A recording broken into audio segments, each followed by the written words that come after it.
Then, having learned of the situation, you appeared at Windibanks 2 days ago in an attempt to recover the 2 articles mcguilty had placed in pawn there.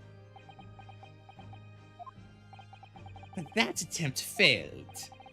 One of the discs was seized by the police, and the other you never found. So that same night, you enlisted the help of the Skulkin brothers and broke into the pawnbrokery.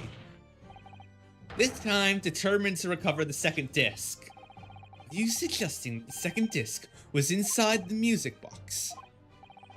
We never knew nothing about that.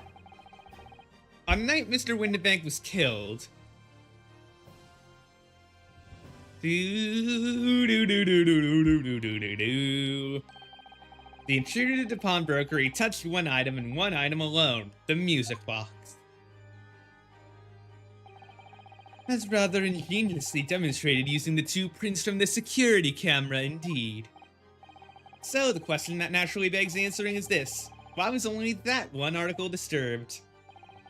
The answer is obvious, because it contained the second disc, which the intruder was desperate to retrieve. Since if it were to fall into the hands of the police, it would be proof of high treason. Well, Mr. Graydon? Do you deny that all of this actually began on that fateful night 2 months ago? I refuse to accept any of this nonsense. Sir? There appears to be blood seeping through the sleeve of your jacket. Uh-oh. What? Ugh. 2 nights ago, we know that 3 shots were fired at the scene of the crime in Windibank's pawnbrokery. One took the life of the pawnbroker himself. One struck the pouch around Mr. Sholmes' waist. And the final bullet, that's a tricky one. That ended up striking the calendar on the wall, having first pierced the arm of one of the intruders.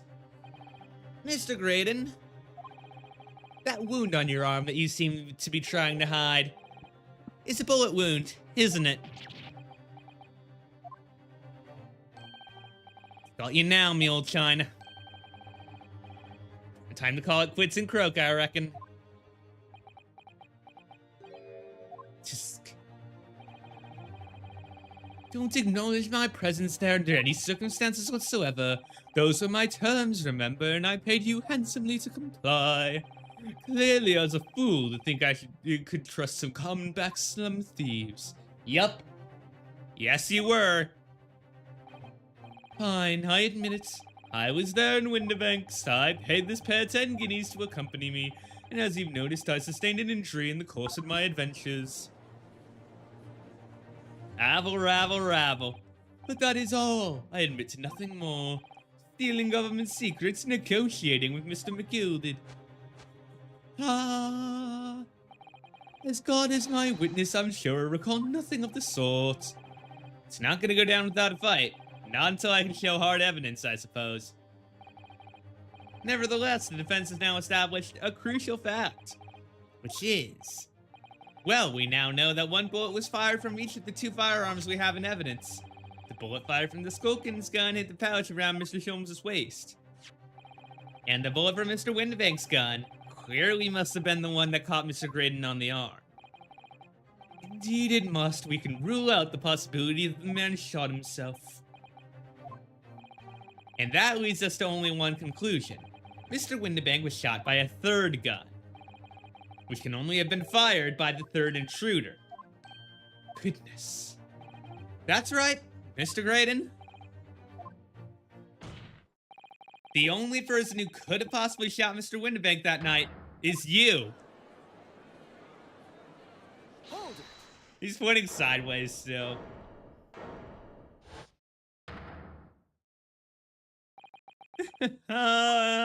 You little upstart. You made a grave mistake when you summoned me here. What? What's that supposed to mean? Yes, as you rightly say, I was there at the pawnbroker's. I did my best to hide the fact naturally.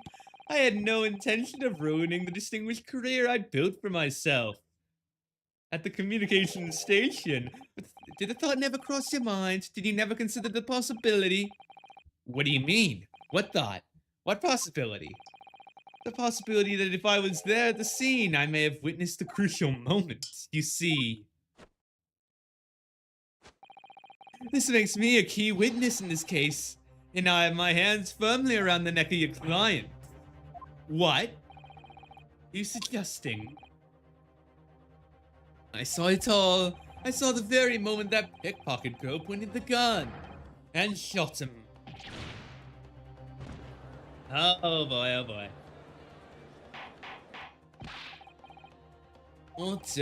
Well, it would seem we are finally entering the last act of this theatrical trial. Mr. Graydon? Oh, Mr. Graydon. Yes? Yes, sir. My voice is goodness. I trust you are fully aware of the implications here. If it is shown that your claim is false, you will have incriminated yourself as the killer. Oh, I understand fully. And I must ask you to give your formal testimony once more. You will explain to the court precisely what you saw. Nothing would give me greater pleasure than getting away with this murder scot-free. Witness testimony. The moment of the shooting. The man behind the slaughter. While these ruffians were jostling with the broker, I was still near the entrance to the shop. When the bank threw knife over the counter, I felt a sharp pain in my arm. I pursued the man, but he shut himself in the storeroom. I could see him through the peephole. The accused in a black coat shot the man in the back as he was trying to flee. I saw the blood spatter all over that wretched girl. Then she tossed the gun out the peephole, so I picked it up and made my escape. Good gracious, this is quite extraordinary testimony. You claim, sir, under oath, to have clearly seen the defendant pulling the trigger. Order. It wasn't my intention to testify in this way. But neither is it my intention to be found guilty of a murder I didn't commit. So you see, my hand has been forced. I tell the truth now as an act of self-preservation. The same could be said for lying. Truth. Until now, the prosecution was completely unaware of these details. Yes, well, sorry about that. Having shot me in the arm, the pawnbroker was then shot in the back by the accused. He's still collaborating on something, though. And as I said, he was showered in his blood. You say the blood spattered over the accused's coat. Are you sure on that point? Oh yes, quite sure. All over the black overcoat that pickpocket girl was wearing at the time. Really? If a coat could somehow be shown to harbor vestiges of blood, that would be conclusive evidence here. Well, that is, such an investigation is entirely possible. What? Only very recently, a German scientist had developed a technique to identify human blood. So here's the true science, not some amateurish detective's dubious foray. There's nothing dubious about Hurley's work. His ideas are all sound. Ideas are no use to us here. In science as in law, theories must be proven before they stand. In Germany, the technique has already been employed in the courtroom as the basis of evidence. Scotland Yard is a small quantity of the chemical reagent used. With your lordship's permission, we could scatter all vestiges of that within minutes. This doesn't look good, Runo, especially since blood is on that coat. Why not? Well, we know, don't we, that there's blood all over the front of Jenny's coat. If they test it with their chemicals. Oh, you're right. I was forgetting what happened yesterday. Don't move, Jenny, I'm gonna shoot.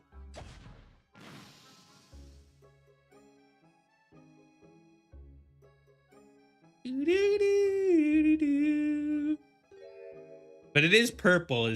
Purple is the thing. That's not Mr. Windibank's blood. That's from 2 months ago. That's Mr. Mason's blood from when he was stabbed by mcguilty. My lord, the defense objects to the test proposed by the prosecution. Overruled. Lord Van Zeeks, make it so at once. With pleasure, my lord. And while we await the results, the defense may proceed with the cross-examination. Once they find the blood on the overcoat, Gina will be... Counsel? Yes, my lord. Your cross-examination. If this doesn't go well, if I don't manage to uncover something, I have a very bad feeling about the outcome. Cross-examination time. Here we go. The moment of the shooting. I was still near the entrance to the shop. I think I want to hear all of what you have to say, because, you know, you were just telling us now you were there. Ringo and Nash were scouring the counter when he suddenly appeared and flew at them. He already had the revolver in his hand. Fortunately, I wasn't too close. Never been so scared in all my life.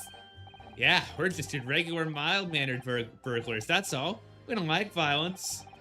Says the bear carry a gun. Yeah. Yep. What do you mean when you say you were near the entrance?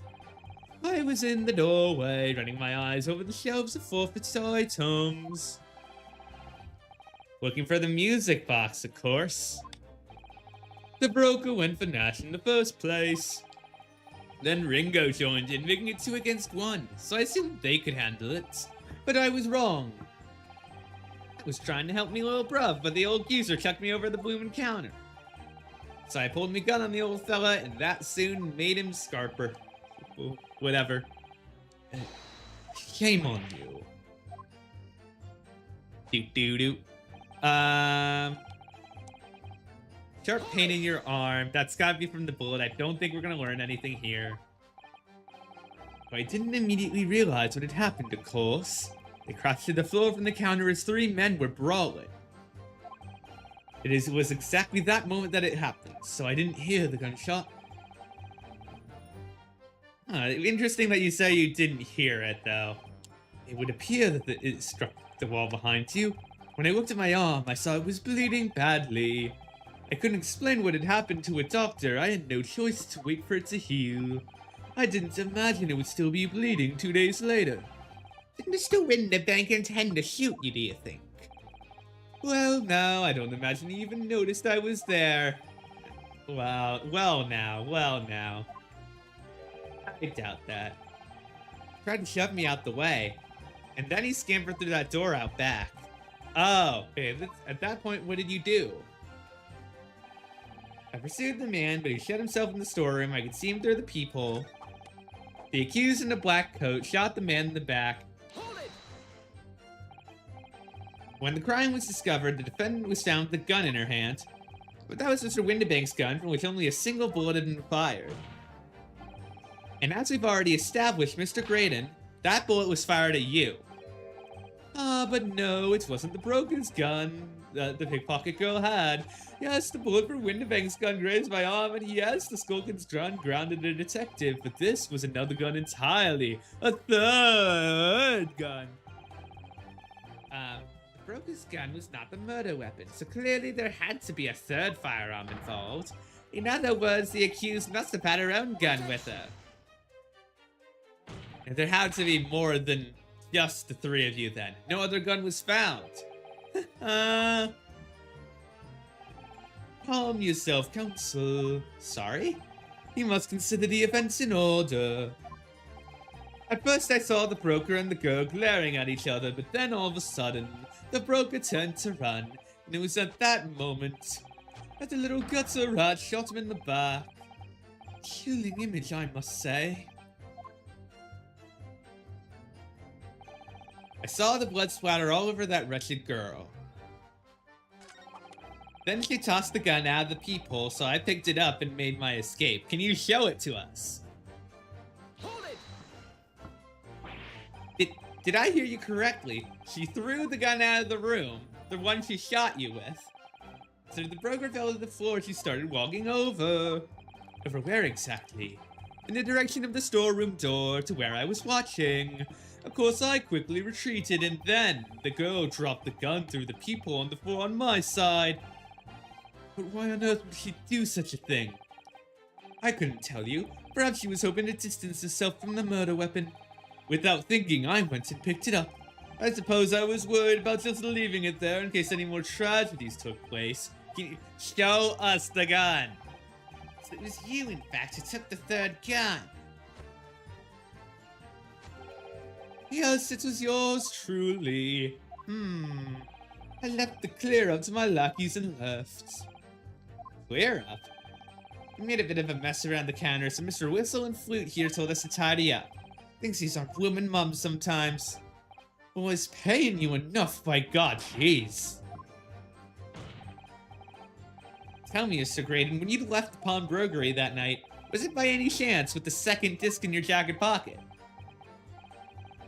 You're like, oh, that was really loud in my ear for some reason. Gentlemen? Why are they fucking fighting?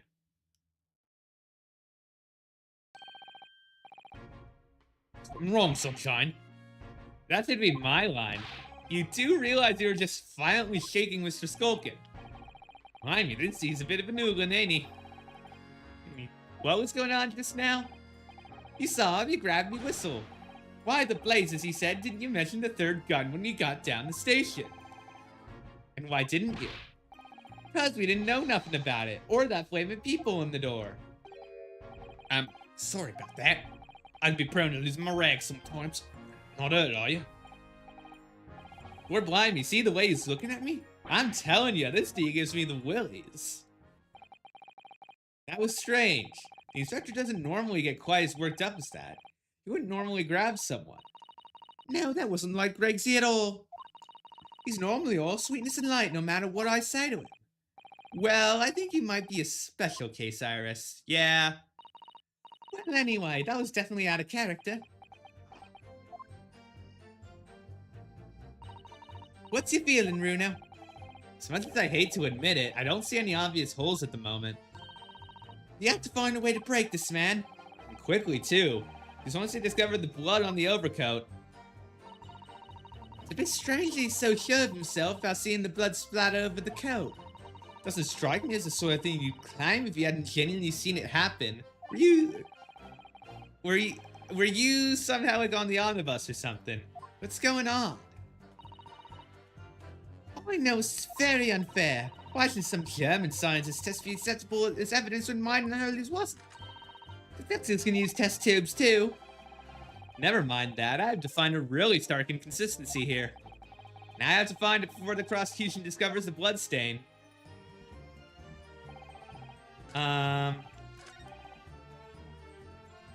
We didn't press this, I don't believe. You mean you chased after him?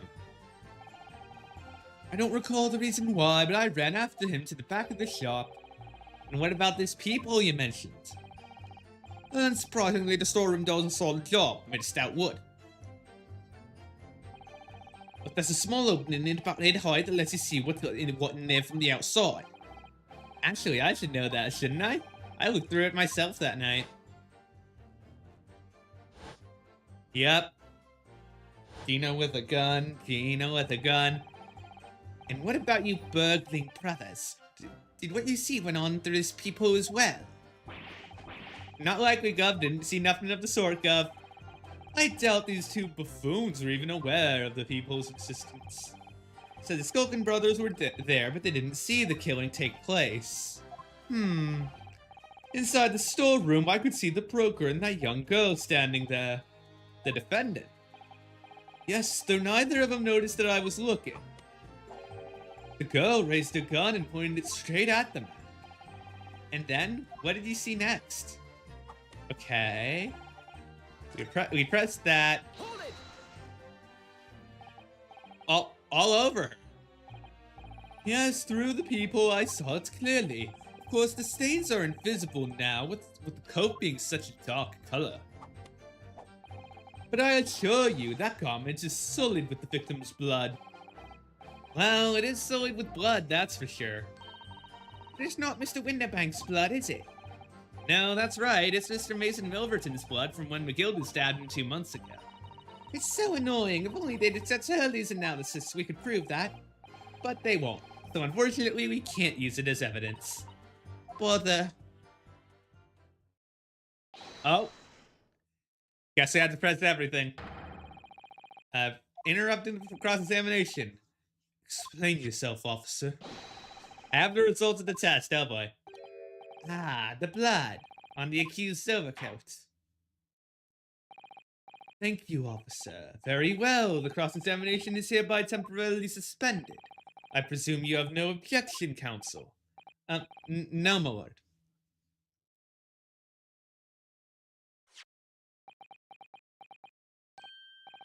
Well, there you have it. Report, please, Inspector. Yes, sir. Traces of the human blood were found on the overcoat of the defendant, Miss Lina Lestrade. Next to the stains, it would appear that they were the result of sputtering following a gunshot wound. End of report. Goodness me.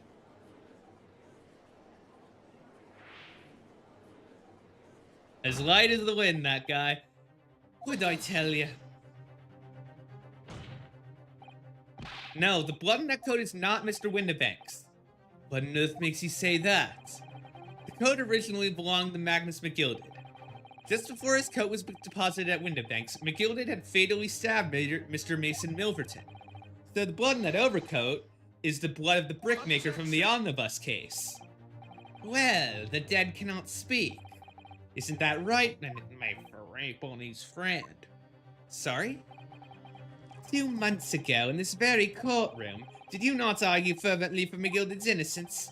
And yet now that the man is dead, you brand him as a murderer. Your conduct shatters any shred of respect you may have earned for yourself in this country. But that was... I call it a bally disgrace. Treachery, that's what it is. I haven't determined whether the blood in the coat is 2 months old or not. Even a stereoscope couldn't help the answer to that problem. Get me done. But... We use Mr. Sholmes especially for a good... Mr. Sholmes is a detective, not a chemist. Will you put such faith in a chemical formula devised by me, for example, when I'm a communications officer? I yelled at Bedrolski, the starving boy, and he ran away crying. I don't know why it's so random. It's funny. Olaf Sholmes is barely more than a figment of the public's imagination. His name Carries no weight in this courtroom. No weight at all. How could you say that? Victory is sweet indeed. This proves that my testimony is the whole truth from start to finish. How do you arrive at such a conclusion, sir? As the witness said, the accused's coat was splattered with the blood of the victim. The only way Mr. Graydon could possibly have known that fact is if he saw it happen. In other words, his testimony is solid and the conclusion is singular. It was the accused who shot the victim. That is the whole truth. That is, to be fair, pretty convincing. Oh, been a long battle, this one. This old warhorse has something to say now, if you please.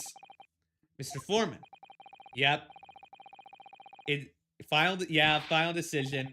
All right, all for one now. Sir. Guilty. Guilty. Guilty. Guilty. Guilty. Guilty. Oh.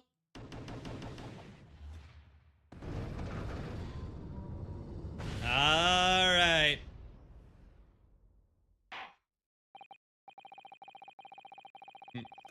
It appears they've reached a unanimous verdict.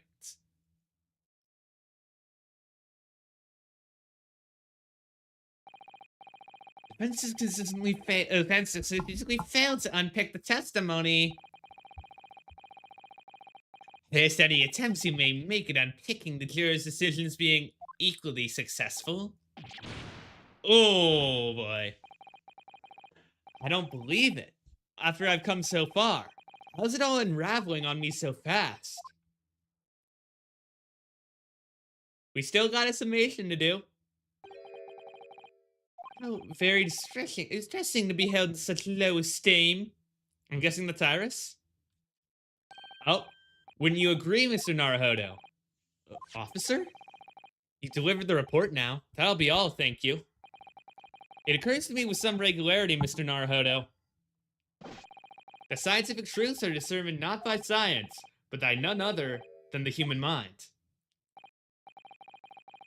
I know that voice. Am I going mad?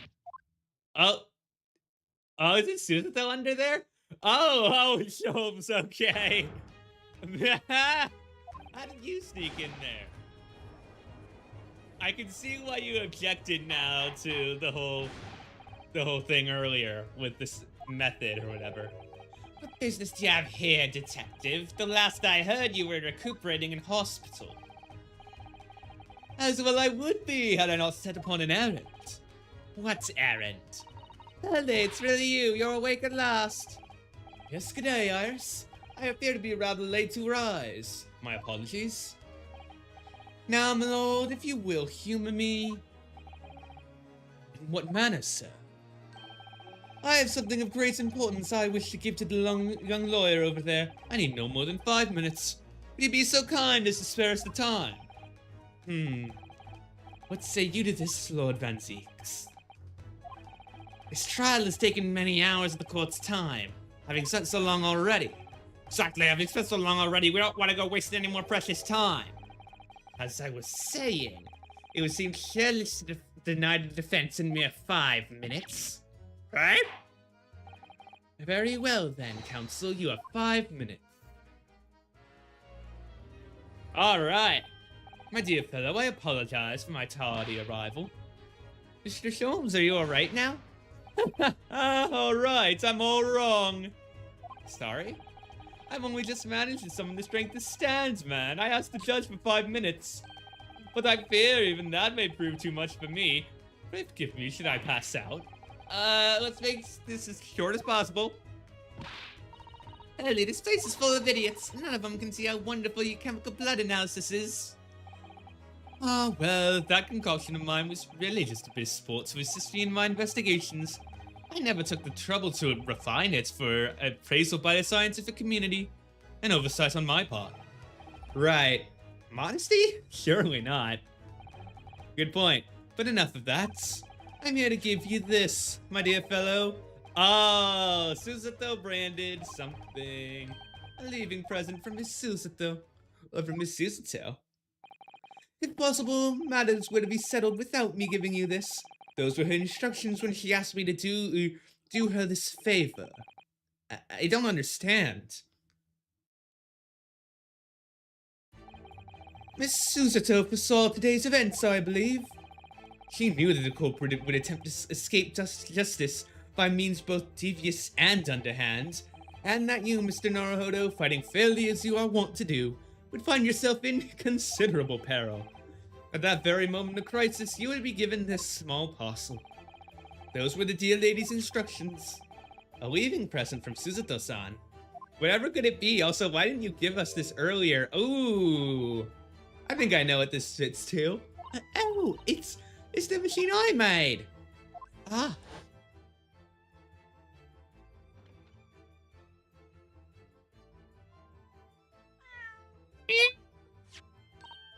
Look, I use this. It's my latest invention. What is that? I called it the cat flapper mat. It can make a cat flap with a little furry friend like wagging in seconds. Why is the cat flapper mat here, though? What's Susie up to? Miss Suzuto muttered the following words before she left. I'm a failure. I don't deserve to be a judicial assistant. What? Didn't she say something like that?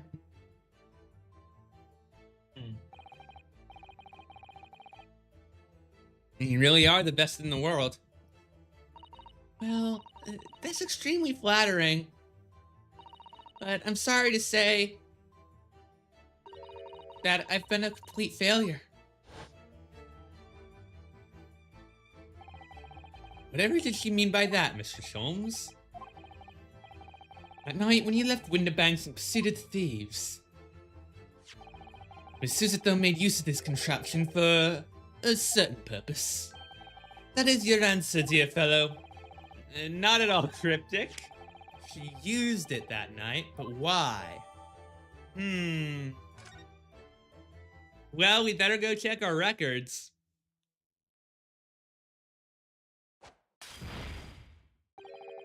Your 5 minutes is over. Alright, let's check.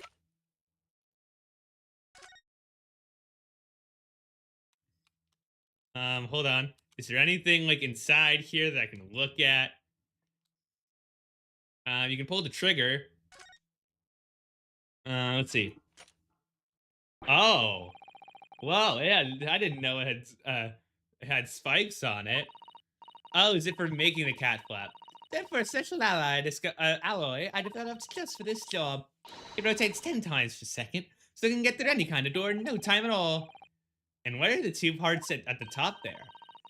Those are for attaching hinges to the section of the door that gets cut out. Does this have to do with like the peephole? Apple can match this machine for power. It can make mincemeat of even the toughest of doors. Sounds so charming and friendly when you say what it's for, but feels like the reality of the cat flapping that is that it's a grim weapon of door destruction. Like, now we've seen the door flap before, so the black guy is so adorable. There's nothing I wouldn't do for him, even developing deadly weapons. Oh, shoot.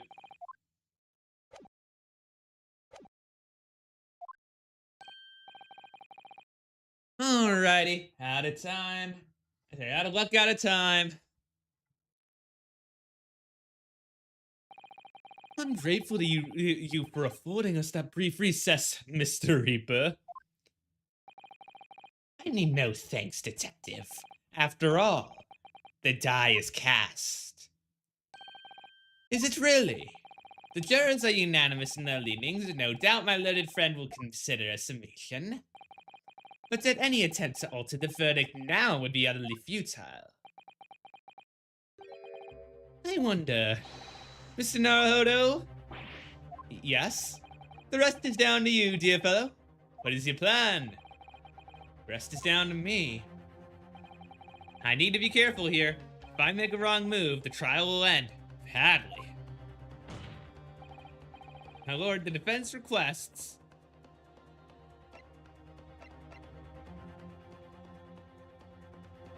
There's no way that we're gonna get anything out of the jurors now. There's no way. No possible way. We don't need time to think. Our 5 minutes is up. We gotta go further cross-examination. Further cross-examination. The jurors have spoken. Protocol dictates that you may not cross-examine a new witness now. The defense is not asking for the cross-examination of a new witness, rather to continue with one of an existing witness. What? It would appear that a rather important detail has escaped your attention, Mr. Reaper. My lord, requesting your lordship's permission to interrupt. Ah, oh, clever. Very clever. You have no objection. Yep. Well, that was good. So nobody can say anything then. If Bruno asks to resume his cross-examination, the court is obliged to allow it. It's absurd. Now, what do we do with the cat flapper mat? What would we do with the cat flapper mat? I would remind those present that this is my courtroom. I concur that the defense is entirely within its rights. However, I will not permit an unremitting protraction of these proceedings. Therefore, I have decided to afford the defense one final opportunity. Okay. Only get one shot. Do not miss your chance to blow out. This opportunity comes once in a lifetime. One statement and one piece of evidence. One chance. Or else we'll be eating mom's spaghetti in prison. If it remains unchanged, I shall move to adjudication.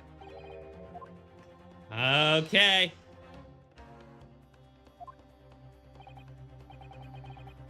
Single statement and a single piece of evidence. Most generous. Well then, Mr. Naruhodo, it's high time I fell in the dead fate.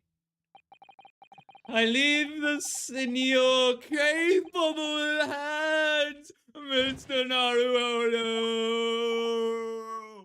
No! Slow motion sound effects, Mr. Sholmes!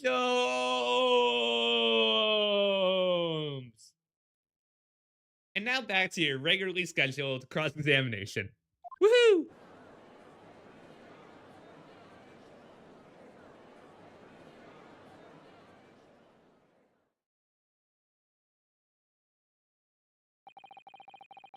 Then so I don't know that word, insouciantly before the court in such a state of high fever. Either the man has extraordinary strength of mind or an extraordinary lack of feeling. I imagine he's feeling very little now. The detective is sleeping soundly in one of the antechambers. Strike a man when he's down, why don't you? All right.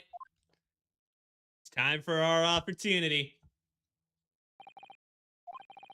One statement, one piece of evidence. Let's fucking go. Won't let him down. Or Gina, too. I won't waste this final chance this is what the sun has given me. This is gonna decide the entire outcome. Let's do this. Under the terms I have outlined, you may resume the cross-examination. Cross-examination time. Moment of the shooting again.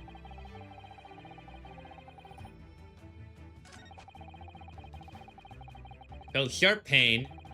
Pursued the man, but he shut himself in the storeroom.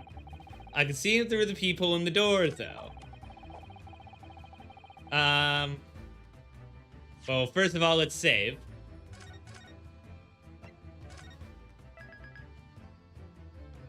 The evidence has got to be the cat Flap-O-Mat. Saw it spatter over. Then she tossed the gun out of the peephole. I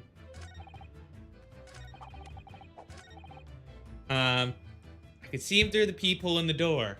The peephole could have been closed? I don't understand what the cat Flap-O-Mat has to do with this. Allows cats to come and go freely. Is there something at the bottom of that door that we haven't noticed? Objection. What on earth is that eccentric contraption, Counsel?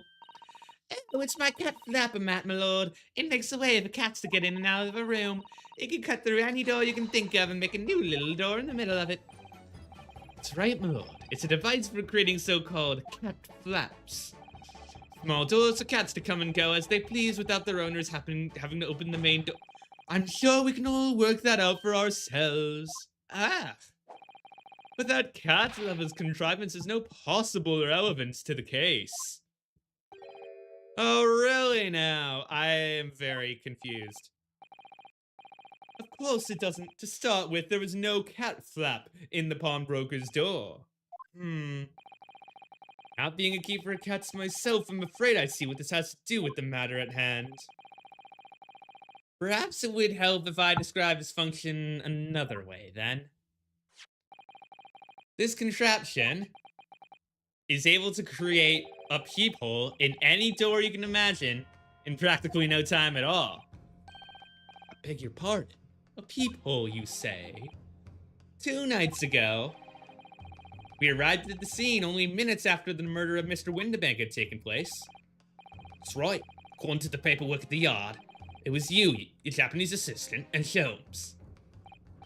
Yes, the 3 of us were together, and it's recently come to my attention that my assistant made use of this device at the time. Your assistant did what? There's a peephole in the storeroom door. I can attest to that. Because I looked through the peephole myself in order to see inside the locked storeroom. This is ludicrous. What are you trying to say? Of course there was a peephole in the door. I said as much in my testimony. How else could I have witnessed the crime, for pity's sake?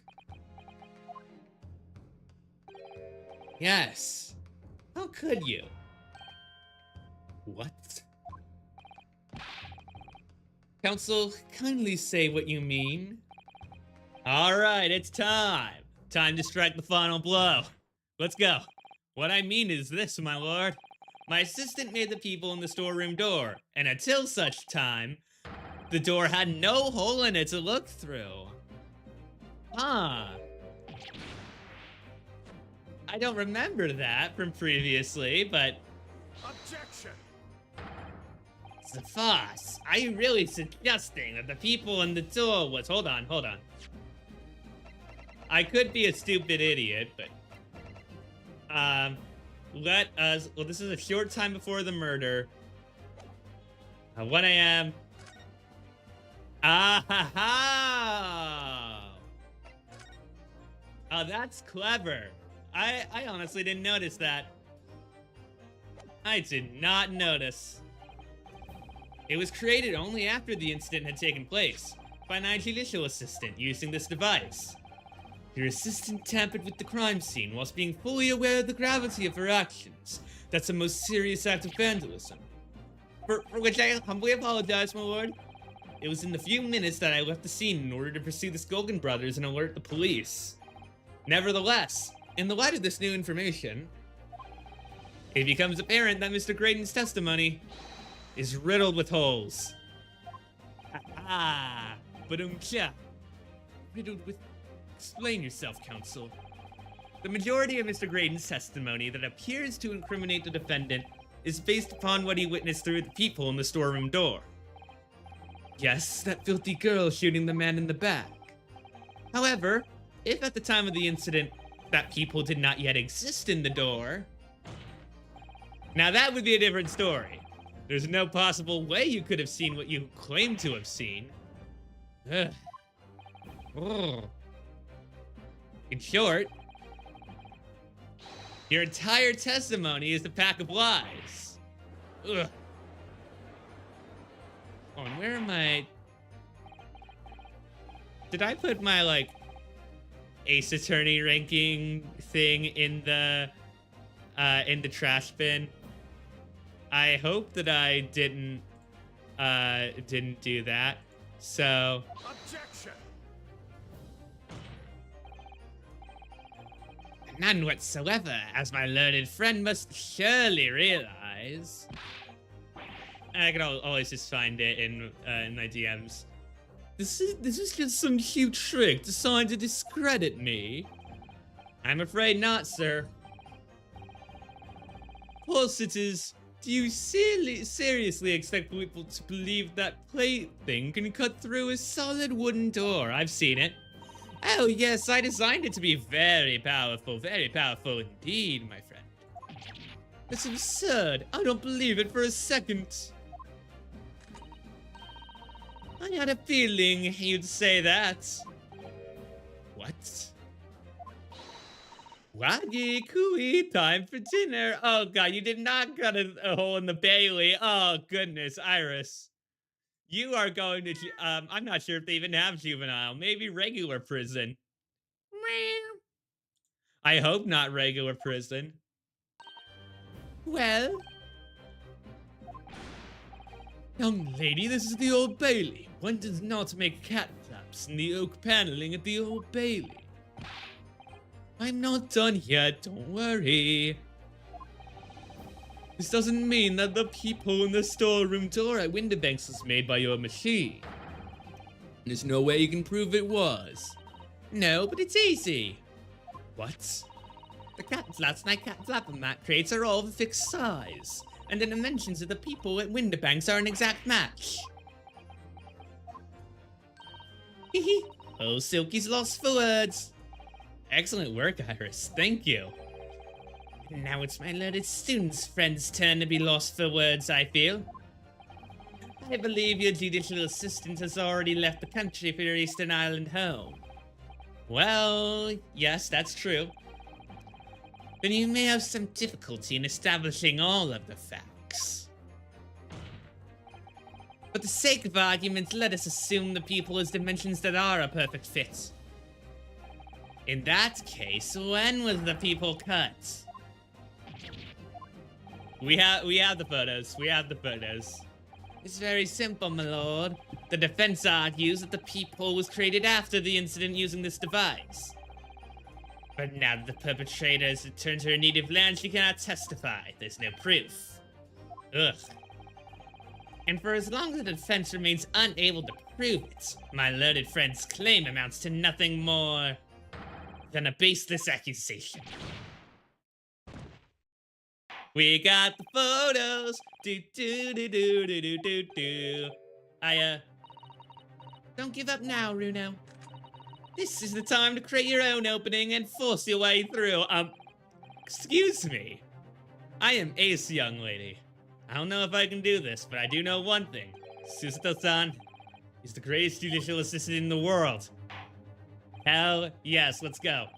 The counsel for the defense will present evidence to support the claim made. Proof that it was created after the event and not before. Right here. The defense believes this is all the proof the court should need. And the defense is extremely hopeful. That proves nothing. But it's a thing with 130 with the door on it after Mr. Windibank was killed, but I have no idea how to do that. Don't be disheartened. You can rely on Susie. What do you mean? Well, she wouldn't have left you in the lurch, shouldn't she?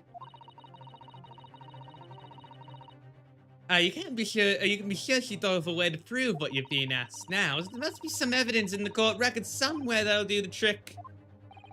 Alright then. Was made after. Oh, okay. Is it just the one before then?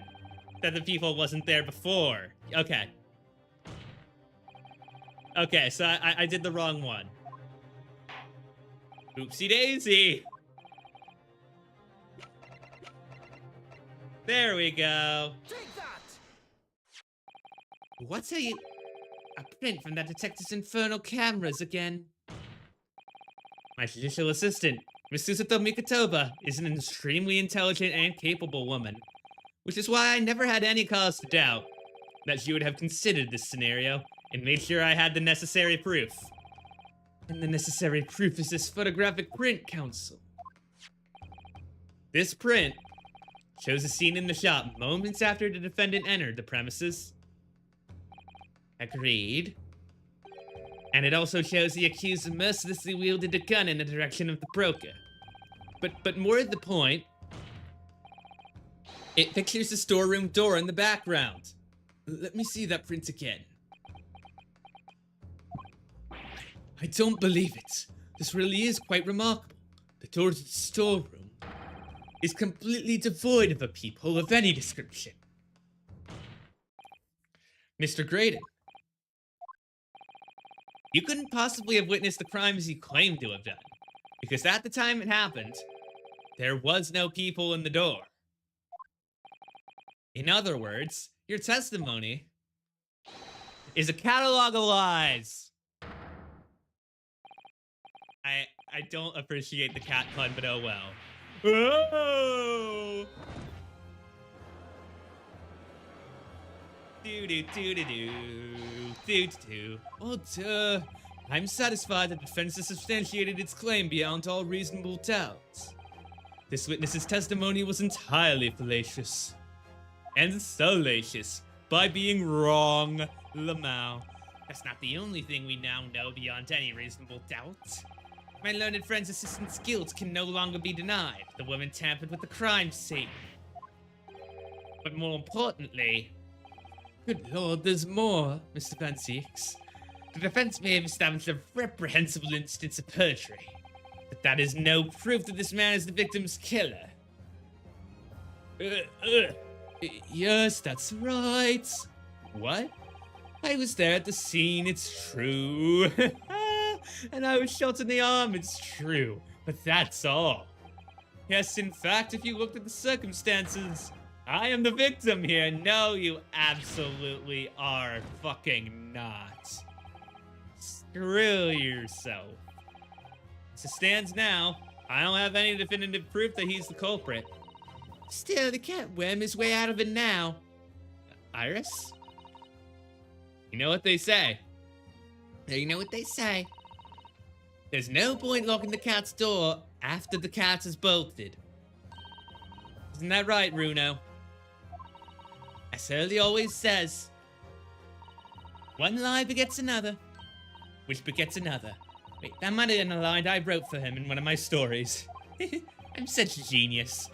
Well, no matter who said it first, you're right. Mr. Graydon, not only did you give false testimony to the court, but the lies you told make no sense. Make no sense? What do you mean? What you said in your testimony reveals that you know something you shouldn't have known. In other words, there is a fundamental inconsistency in your statements. What? Objection!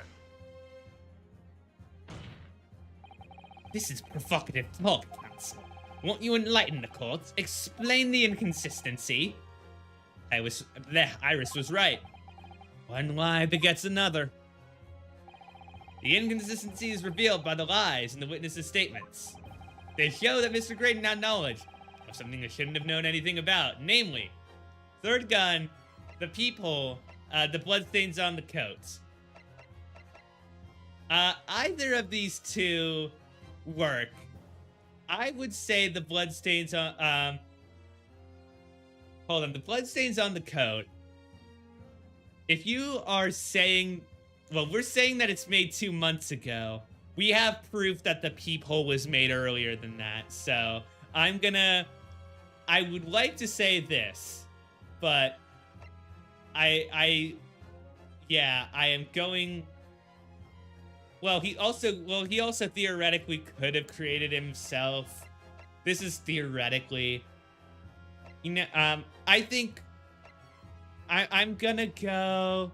Yeah, I'll go peephole. Point is not that you lied in your testimony, Mr. Graydon. It's the nature of the lie you concocted that's so revealing. You're not making any sense. Not making any sense, sorry. Then let me ask you one simple question. How is it, Mr. Graydon, that you knew of the existence of the peephole in the storeroom door? What? Well, obviously Has the cat got your tongue, witness? The peephole in the door was made after the incident occurred, and once I returned to the shop having failed to catch the 2 burglars, Scotland Yard's investigators arrived immediately. Since that time, the police have been at Windibanks constantly, carrying out the investigation. Isn't that right, Inspector Gregson? Yes, of course. Uh-oh. Place is chock full of pawned articles, my lads had to thoroughly examine it all. So I gave them the order to have officers working round the clock in shifts so we get through it all. And consequently, there's no way that you, Mr. Graydon, could have gained access to it. Therefore, you should have known nothing about the peephole in the storeroom door. So the fact that its existence forms the basis of your testimony is completely inexplicable. Objection! And yet, the fact remains that Mr. Graydon did maintain that he witnessed the crime take place through the peephole in the door. How on earth is that possible? Could I have a word, please, Lord Van Zeeks? Speak, Inspector. You're not my dad, and that's not my cat. Hello. Hello, that is very true. Welcome on in. How are you? How are you tonight? Sorry if you popped in like 15 minutes earlier and I didn't notice. I hope it hasn't been that long. Just I really ought to be getting back to the station now, putting my report. There's nothing more, Canard, so if it's all the same to you, permission denied.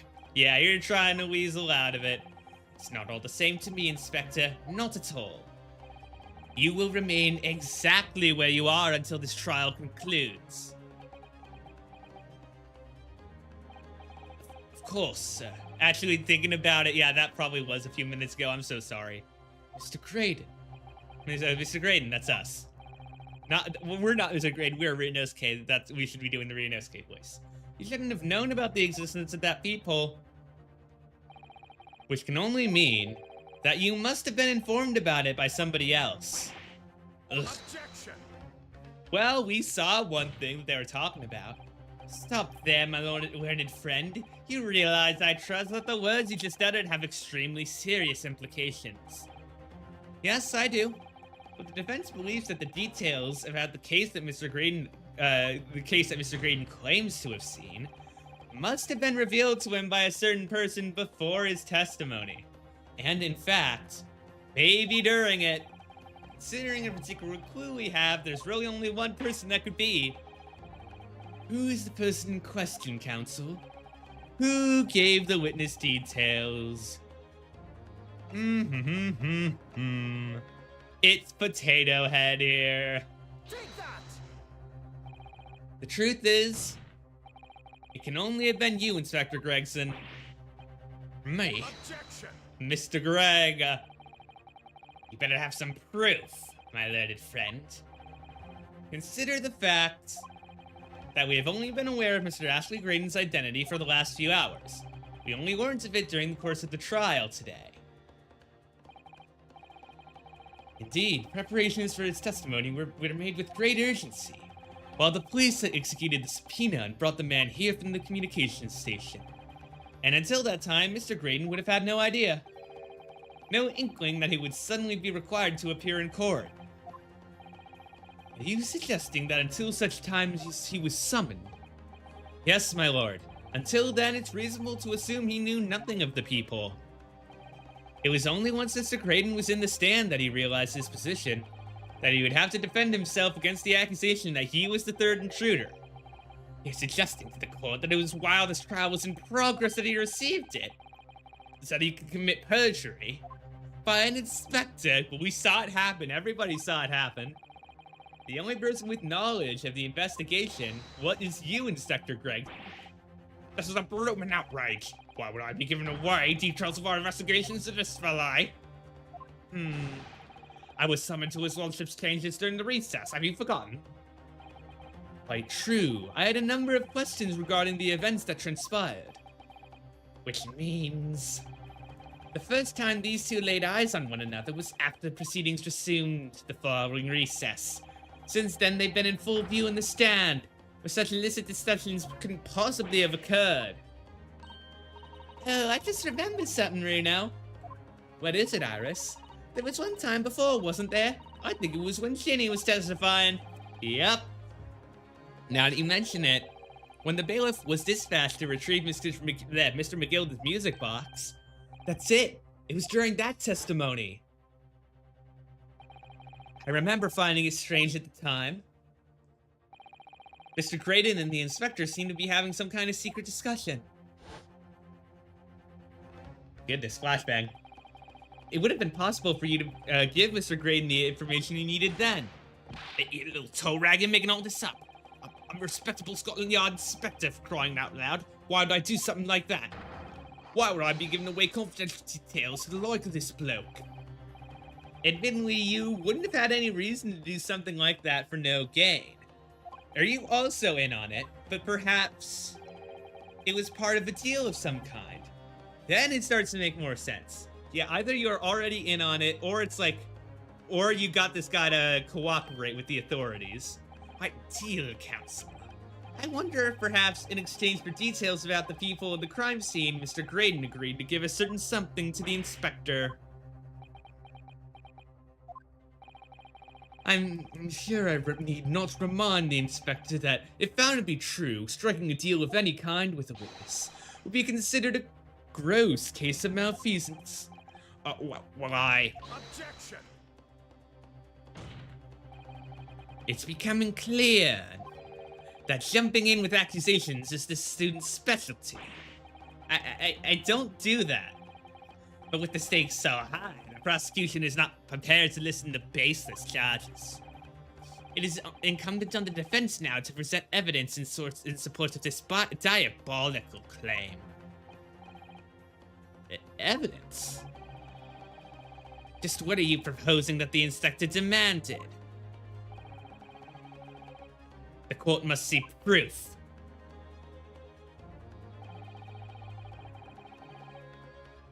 If Inspector Gregg really did strike a deal, then logically there's only one thing he could have asked for. That must be it. Bruno, do you think it could be?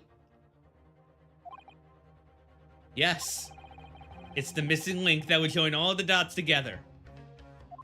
Oh. I must press you for an answer now, Counsel. What evidence explains the nature of the deal? No,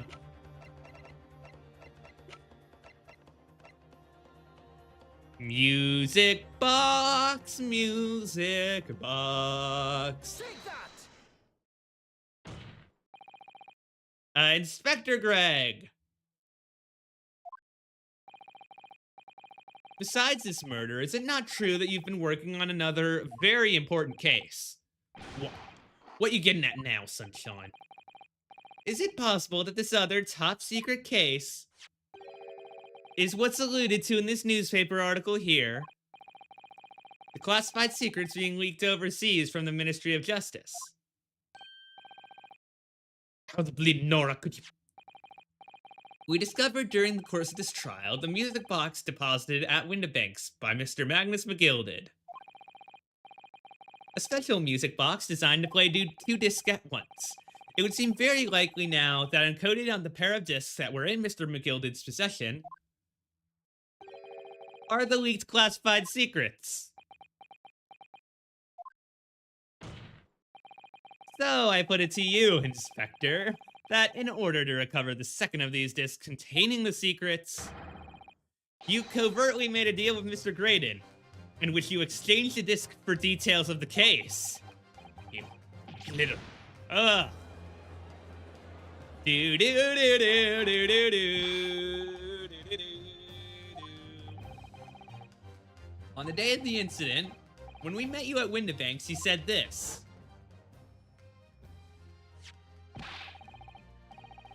I'll be taking that whatever it is, McGill is down to the yard. So hand it over. No, don't give it to him. I'm sorry, miss. But anything belonging to McGill is to be taken in as evidence now. Scotland Yard already knew that at the time, isn't that right? That Magnus McGilded was involved in the stealing of government secrets. My orders were cover the medium used to convey the secrets leaked from the ministry, and do it on the QT, strictly hush hush. And that explains why, when I presented this as evidence, you objected so heavily, I presume, because you knew that it contained highly confidential information. Not likely, I mean, I wasn't that sure of it myself. I realized there's a possibility, that's all. And you made the deal just based on that possibility, huh? Surely you're not saying that in order to acquire the second of the discs, you did indeed reveal confidential details of the crime scene. Water, to aid and abet this man giving false testimony. There's no other way that Mr. Graydon could have known of the existence of the peephole. It's the only explanation. A deal was struck between these two men. Oh! Do do do do. Objection! If, and I stress if, this sobering assertion turns out to be founded in truth, it would mean that the second disc is, as we speak, here in this very courtroom. Wait, what? In this room? How could you possibly make a claim like that? Because Inspector Gregson is a Scotland Yard detective. Yeah, he has it. He obviously has it. What's that supposed to mean, eh? As a seasoned policeman, the inspector will have approached this alleged deal with caution. Certainly, he would not have accepted a gentleman's agreement in the matter. No, he would have insisted on having the article agreed upon in the palm of his hand. Good gracious, then you mean to say Inspector Gregg already has the item in question? He has the second disc. The defense demands that the inspector is searched at once. Definitely! They could only have struck a deal with each other when Ginny was testifying before, and Gracie hasn't moved from the stand since. My lord, please, order an examination immediately. Well, Inspector?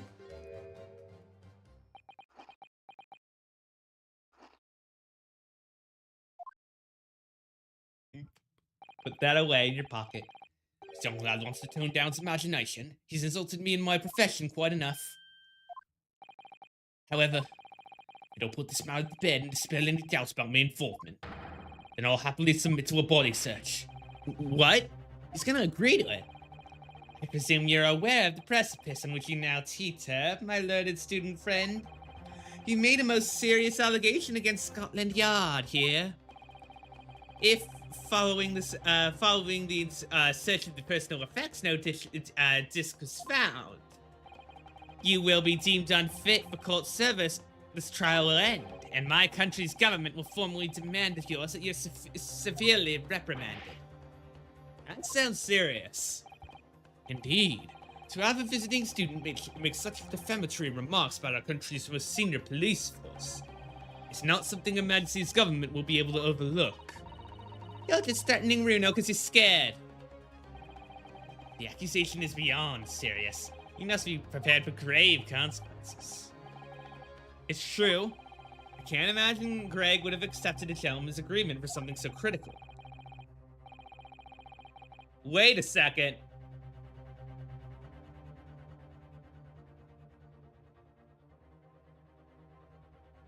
Wait a goddamn second. Yeah, I know who has it. I know who has the disc. I know who has the disc. It's not Greg. It's not Greg. Search someone else. Defense formally demands the search be conducted. Well, don't say you weren't warned by your typical stubbornness. We'll land you in hot water this time. Perhaps it'll do you some good. Fair enough. Got nothing to hide. Very well then. Bailiff? Objection. Yep. Defense demands a search, but not of Inspector Gregson. What? What's all this? I'm the one you're accusing, aren't I? I thought you wanted to search me. No, Inspector, not you. Somebody else. Somebody standing directly to your left. The court shouldn't have to put up with this nonsense of being completely irrational. Be quiet, all of you. Is that the bailiff? Oh, it's Iris. Bruno's doing what you all told him to do, and having the courage of his convictions. So you should respect that and listen to what he has to say in good faith. Because that's the British way. Well said, young lady. Indeed, this court is in awe of the defense counsel's conviction, and eagerly awaits his next words. You what? Now don't be hasty, my lord. If I'm not mistaken about the things I've seen in court today, I'm fairly sure that I know who has the disc. There's only one person it could be. We request of Mr. Nash Skulkin. My lord, Mr. Nash Skulkin. I never. Him? I love their expressions so much. Very well then, bailiff. Restrain the witness, conduct a thorough search. Please, my lord. Inspector. Scotland Yard has to object to this search, yeah. Now we know for sure. Unfortunately for you, Inspector, your objections carry no weight here. In this courtroom, only the prosecution and the defense have the authority to object. But Lord Van Zeeks, I have no idea what forces are in play that might influence your actions. But personally, I have no intention of obstructing the course of this trial. Bailiff, carry out the search. Now hold on, Mo. I don't know nothing.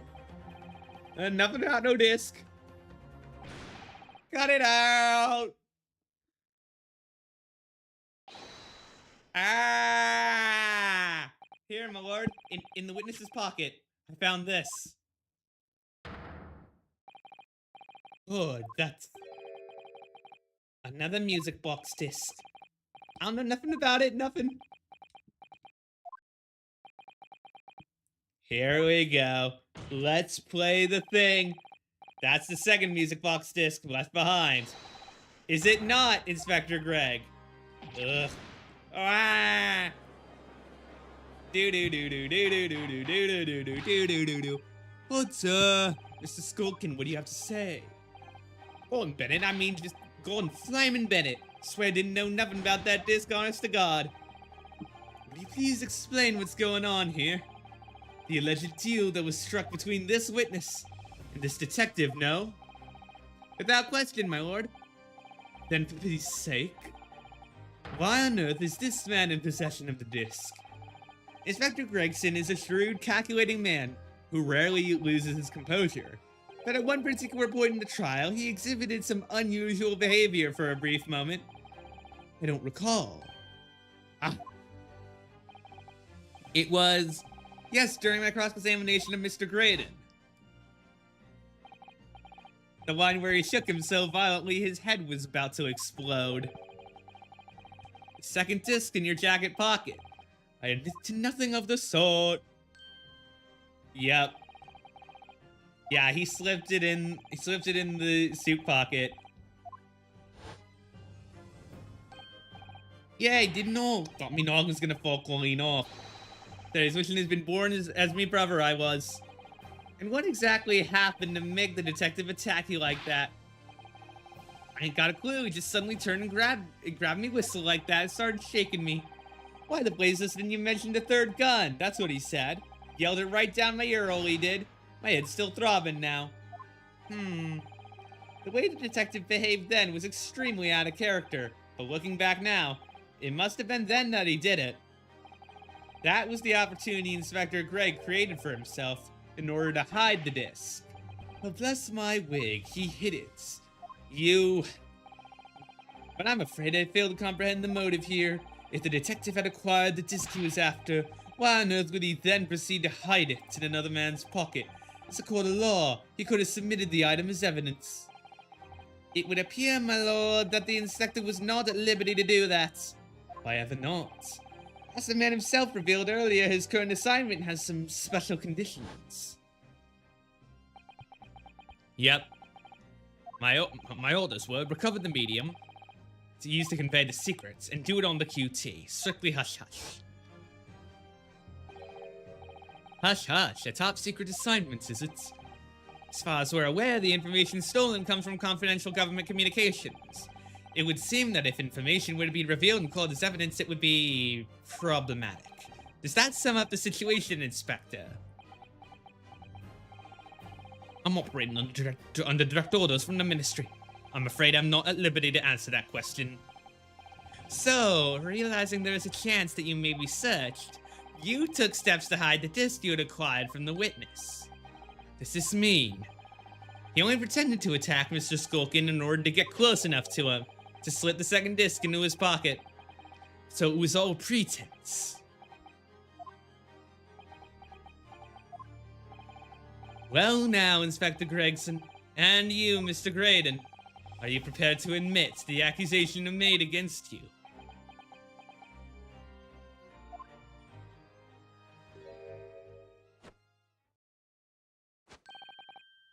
Admit to it, yours truly, please.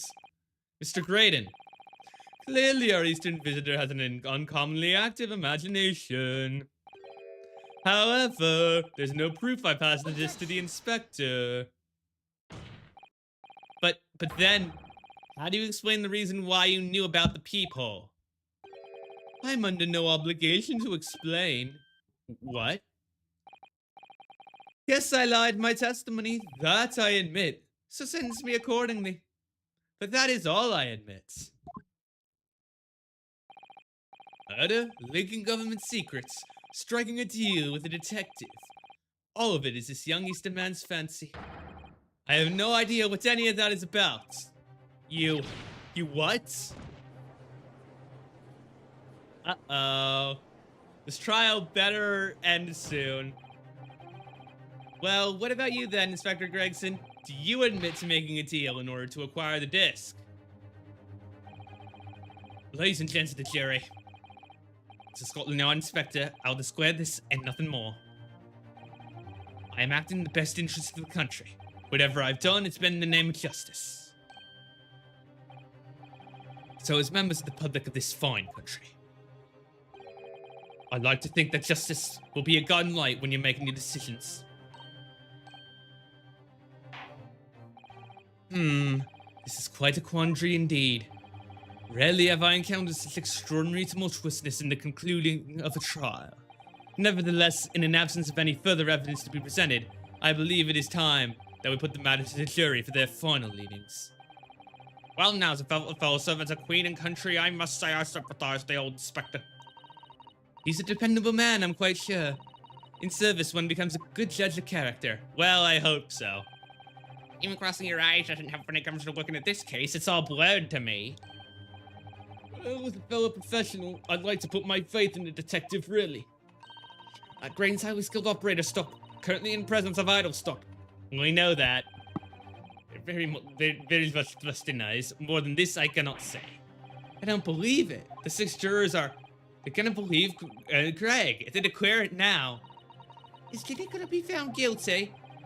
If I don't manage to produce some definitive evidence right now, then we're gonna lose. Either some proof, oh boy, or some evidence to force Gregson into admitting he struck a deal. Well then, counsel, I think it's time that I impose on the jurors to declare their final decisions, no? That is, unless they have some compelling evidence. I'll let the judge call on the jurors. Gina will be found guilty. There's no choice then, Runo. You have to throw more evidence. This is it now. It all comes down to this. Who do I present evidence against? Gregson or Graydon? And we're gonna do that after the break. Be right back, guys. Be right back.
We back. We back. I actually should have saved during the break, but we're gonna save here. I think it will be, I think we present evidence against Graydon, and I think we present the music box. That's what I think we do. Because... So Graydon, there's one final piece of evidence I'd like you to see. I think that we go for the music box, because now we have both, we can play both, we can see what the secrets are. Whatever you intend to show me now, you will be wasting your time. I have nothing left to lose. I assure you I will admit to nothing. This is my last chance. Looks like I'm gonna have to force his hand here. One final piece to get him to admit to the deal he clearly struck on the stand. Here it is. We got both discs. We got the box. Let's go. So that's Mr. mcguilty's peculiar music box, Council. Yes, with the disc already in place, ready to play. I think perhaps now would be a good time to listen to the sound produced by the box again. Only this time... with the second disc we just discovered set in place as well. Goodness, this disc. Wait, I can't let you do that. Why not? Because, well, because it's got nothing to do with this case, that's why. Not true, Inspector. Eh? Defense has already proposed that the sounds heard by the court earlier from this music box were a part of the Morse code message. We know that Morse code comprises of two distinct tones. The defense believes that the second disc contains the second tone needed to complete the message. And now we have a chance to confirm that theory. Crying out loud, Sunshine, we're talking about state secrets here. If you go letting the whole courtroom your confidential information like that, it's treason. And do you admit the charge? That in order to protect those state secrets, you engaged in unlawful dealings with the witness. You're mad. If you let that secret information out into the public domain, you'll be making an enemy of the entire British government, you idiots. I don't have to do that. Let's not forget, Inspector, that you, a Scotland Yard officer, leaked confidential case details to a witness. That you continue to lie to the court. And all because, by fair means or foul, you're determined to do your duty. Well, by fair means or foul, I'm prepared to do mine. Don't you dare. I'll stop at nothing to protect my client. I don't care who I make an enemy of. Oh, you've grown so much, buddy. You have grown so much. My lord, if you please, the court must hear the sounds made by that music box. Come on, Von Six, for Pete's sake, stop him. Heel on the desk. Inspector, you should know my methods by now. I'm a prosecutor. I'm no Scotland Yard puppet. Yeah, I didn't think you could be bribed. In this courtroom, my duty is to the law, so let me propose a toast to uncovering the truth, by fair means or foul. No! Very well, the defense's stance here and that of the prosecution has been made very clear, I feel. Therefore, in accordance with the defense's request. Oh, flashbang. The court will now listen to this music box as it is set in operation once more. This time with the second disc in place, and both discs playing simultaneously. Let's see if we can decipher it.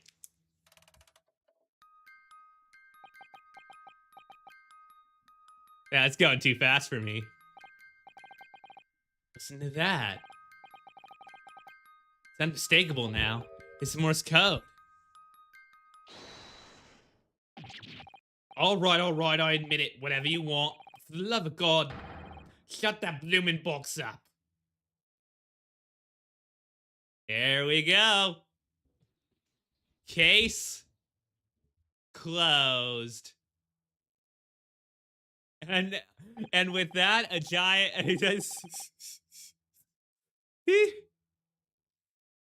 And at that, what's done is done. Did you or did you not strike a deal with the witness next to you in the stand? Mr. Ashley Graydon. Specifically, did you furnish the witness with confidential case details? Did you reveal the existence of the peephole, Inspector? I did. Stop, what are you doing, man? It's all exactly like the young Eastern lawyer said. When the trial resumed after the recess and we were studying the stand together, that's when he approached me at the door. Shut up, you imbecile. Shut up. You there, you're the detective who turned up at the pawnbrokery the other day, aren't you? I may have something you're looking for, Inspector, with me at this very moment. So how about a trade? I suggest you accept. Or information that may make certain individuals uncomfortable will soon become very public indeed. Couldn't let that information become public knowledge. Not under any circumstances. So I accepted the man's proposal and told him details about the case that should have put him in the clear. People in the storeroom door and bloodstains on the overcoats. By giving false testimony, this witness intended to have the defendant wrongly accused of murder. Inspector, you knew that. Yet you still revealed those details to facilitate the witness's perjury. I did. But then it turned out the people had only been made that night after the incident took place. Scotland Yard wasn't aware of that, if I'm perfectly honest. Well, Mr. Graydon, what do you have to say for yourself? Ugh. There's nothing and no one left for you to hide behind. You struck a deal with the inspector in order to escape conviction of a very serious crime. Namely this.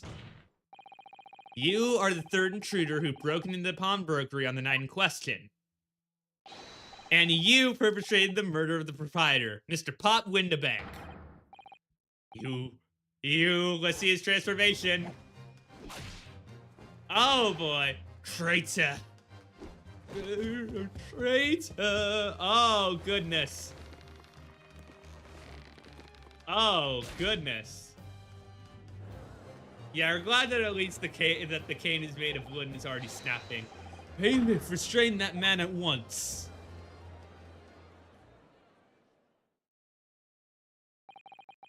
That's it then.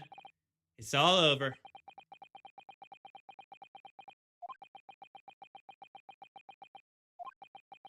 Oh? I despise my life growing up. I despise my life growing up. Those slums are vile places. I was cursed from birth, born into poverty, the son of a penniless artisan. My parents did nothing but quarrel all day long. What little money they had was never spent on me.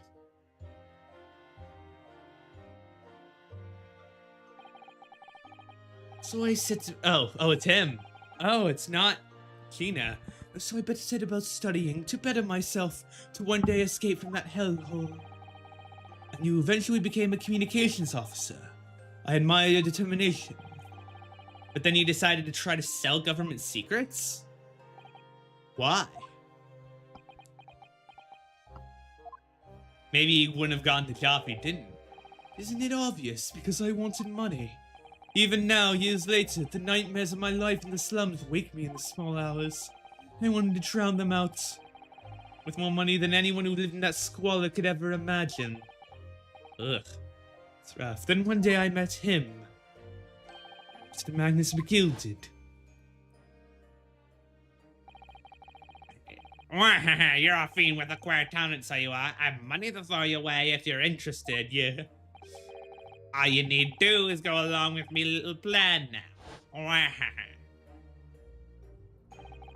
I was to steal the ministry's telegraphic message logs, and McGuilty would buy them for a handsome sum.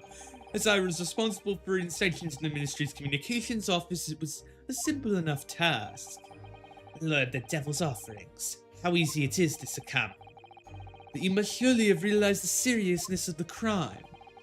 And for that reason, I took great lengths to ensure that my actions were untraceable. By using the music box. My father was a brickmaker, and my mother divorced him when I was still a child. Yes, Mr. Mason Milverton. That's right. He was very skilled with his hands. He'd once been a music box maker's apprentice. I imagine his skills would be sufficient to create a machine that could generate Morse code. So I sought out my father again to employ his services. It was the first time I'd seen him since I left the slums 10 years earlier.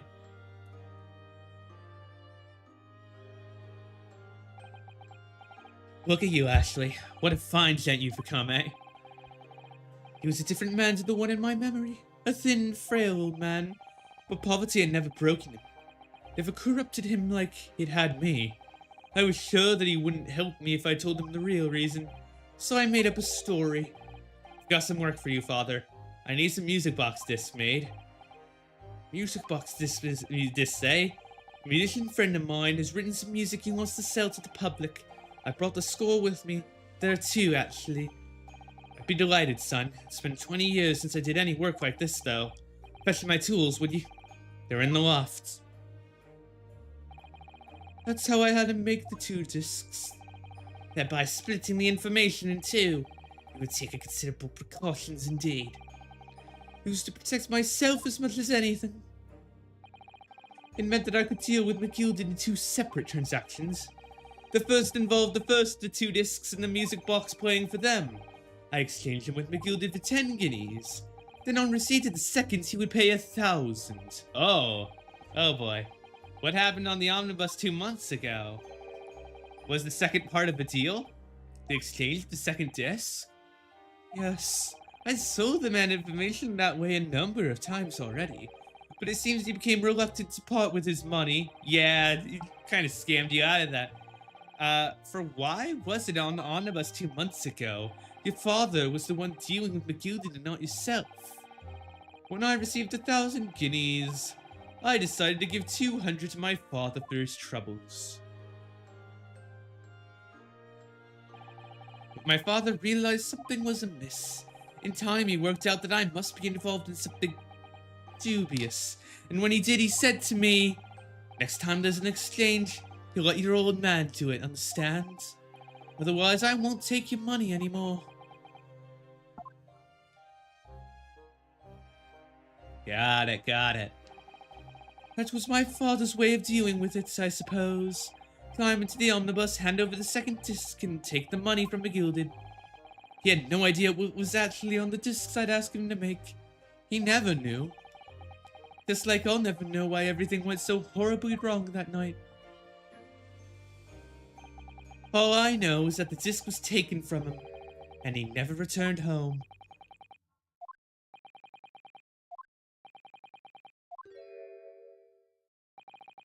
It was only then that I found out what sort of a monster mcguilty really was. So after 10 years of not once uttering it, I swore on my father's name. Oh, to exact revenge. Oh, interesting. As anyone with even the remotest knowledge of the man will no doubt be able to imagine, mcguilty brought all his wealth and influence to bear in the most despicable of ways. Perhaps any semblance of justice in his trial. The crime scene was tampered with, evidence was fixed, and witnesses were bribed. The trial 2 months ago was a farce from start to finish. My feet had barely touched British soil back then, and I walked into that hornet's nest completely unaware of the sinister background to it all. I'd made plenty of money out of my dealings with mcguilty by then, so I spared nothing in my arrangements. I knew exactly who to hire. If you're willing to pay the price, there are people in this city willing to do anything you ask. mcguilty himself has shown me that. Are you saying that... I think you have the picture now. After he twisted everything to his favor in the courtroom. You were the one. I took matters into my own hands and delivered the justice that monster deserved. That tragic accident following the trial was planned and executed by yours truly. mcguilty's death that day was caused by this man? Everything is ready, sir, if you'd like to follow me into the courtroom. Tis sooner than I was led to believe. Hope it's not inconvenient, sir, that there are some changes to the schedule. Well, I must be making tracks now. Tis time for the inspection. They're gonna examine the omnibus again, so I'm told. I'm asking if I could be present for it myself. So that policeman who came to tell Mr. McGill did. He'd enter the omnibus. That's right. An imposter hired by me. McGill did used his wealth to manipulate the trial. He paid people to adulterate the omnibus with all manner of false evidence. He threatened witnesses to lie in their testimony. So I gave the man a taste of his own medicine. Once the omnibus was doused in paraffin, one of my sham policemen ushered him inside and sent him on a one-way journey to hell.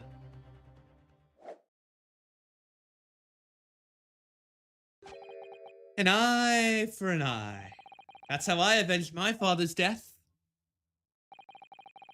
Spine-chilling account indeed. But that wasn't the end of it. There was a loose end, you see. Yep, the music box. Yes, I should think it's obvious. The second disc, which my father had taken to exchange with Mr. McGill did. There was indeed no mention of it in the trial, clearly because it had been removed from the scene of the crime. When I realized it was missing, I remembered something. Something from the first time I've dealt with McGill did.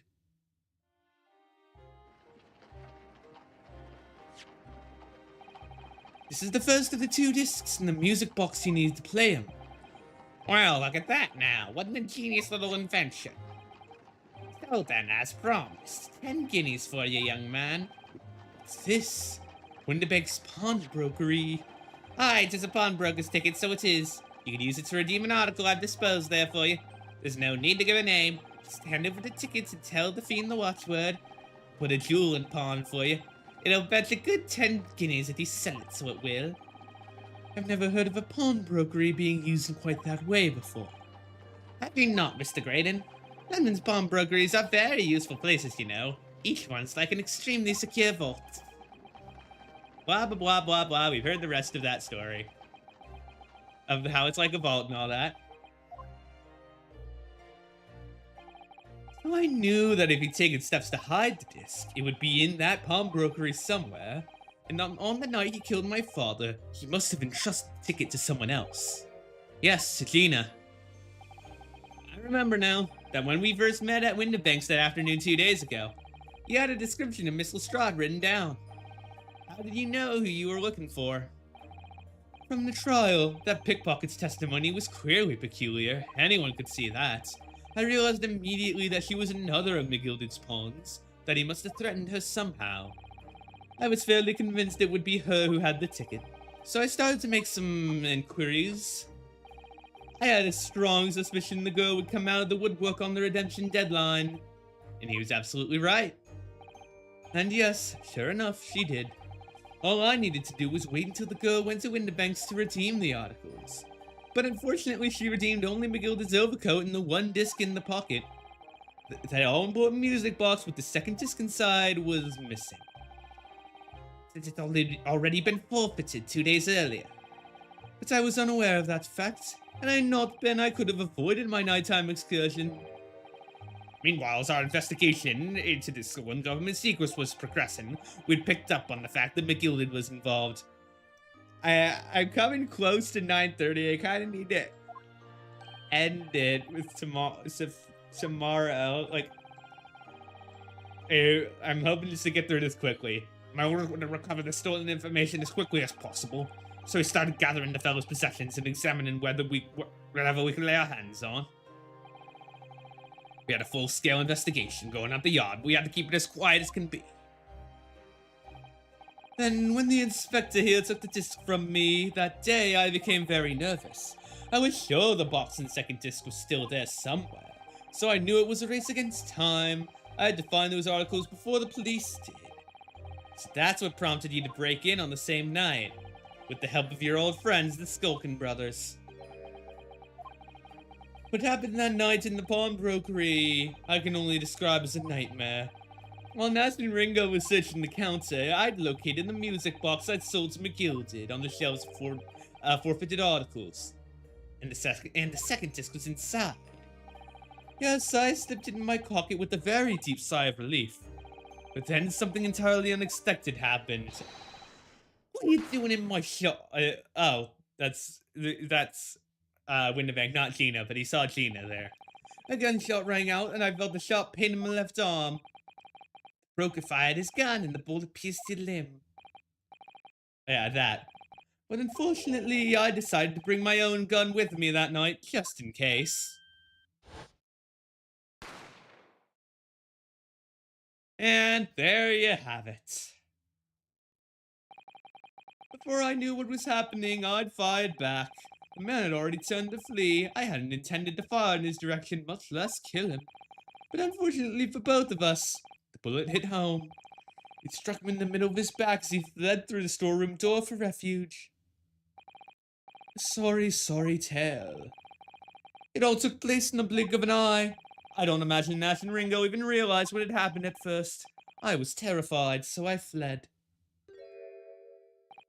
And that's the whole story. That's everything that happened at Winterbanks on that wretched night.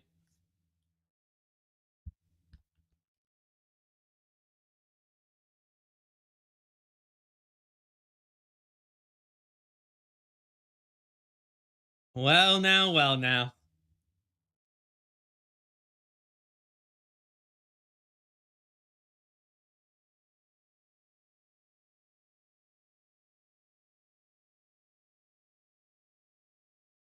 Man, this sure has been a game. This sure has been a great Ace Attorney Chronicles. Earlier you called mcguilty a monster. A man who used his wealth and influence to distort facts and escape justice for the crime of murder. What tragic irony. But what you have done is exactly the same. You've become the very monster you saw and despised so deeply in mcguilty. Yes, I think I have. Well, I'm glad you have enough self-knowledge for that, at least. Well, this has been a long and exhausting trial. However, it would seem that at last we have arrived at the truth. Inspector Gregg, what of Mr. Ashley Graydon? Been restrained, my lord, and is being escorted to the yard.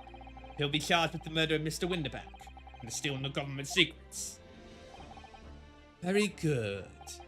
And you, Inspector, regrettably, you have to face charges yourself. Yes, my lord, of course. It transpires that you were complicit in helping a criminal escape justice. That fact remains whether or not you are doing so in the line of duty. The crime is a serious one, Inspector, and inexcusable. Now to the defendant, Miss Gina Lestrade. Oh, yeah? It is time for the final adjudication. Is the jury ready, Mr. Form? Yes, sir. Garrett Devscott is standing by. Let's do it. Let's slam this case home. The last push, the final call, the finishing whistle. They're ready to deliver the verdicts. Very well, ladies and gentlemen of the jury. You'll now declare your final decisions. Not guilty. Not guilty. Not guilty. Not guilty. Not guilty. Not guilty. Oh.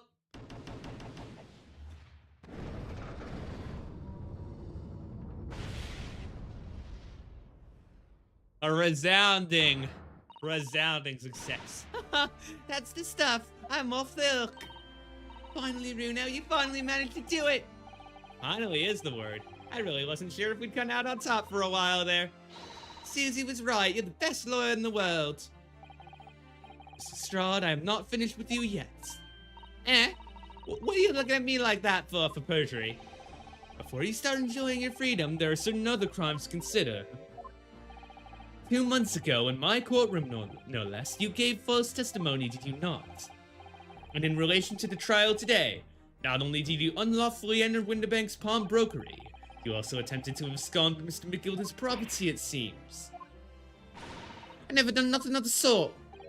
Of course not. It's not like you were gleefully wearing mcguilty's coat in your cell yesterday or anything.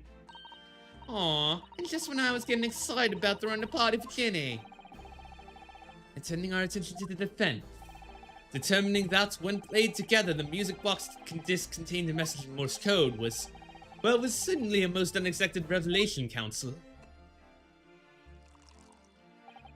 Quite so, my lord. The prosecution was caught entirely off guard. In fact, I think we should applaud my learned friend's courage here today. I propose a toast. Demanding that government secrets be disseminated before the entire courtroom. Very sorry about that. It was the only way I could get Inspector Gray to admit what he'd done, so... If I may say something on that point. Oh, it's you. It's about the sounds produced by the music box before. I do wonder if that was really Morse code at all. What? What are you saying, madam? Oh, well, it's just I'm really rather fanatical when it comes to Morse code, you see. So much so that the whole world seems to be covered in dots and dashes to me, in fact. Goodness, madam, an unhealthy level of obsession one feels. But I must say that in my opinion, the sounds produced by those two discs were nothing more than that. A meaningless series of two different tones. What? Can that really be? It wasn't Morse code after all? Maybe a different code of some sort? My lord, the defense would like to listen again. Are you off your nut? How many times do I have to tell you? Those discs contain ministerial secrets. This courtroom is not an appropriate forum to discuss the nature of the government communications. We know mcguilty conspired to trade national secrets. Secrets acquired from Mr. Graydon. Now that the man is admitted to his crimes, we have no need to pursue the matter further.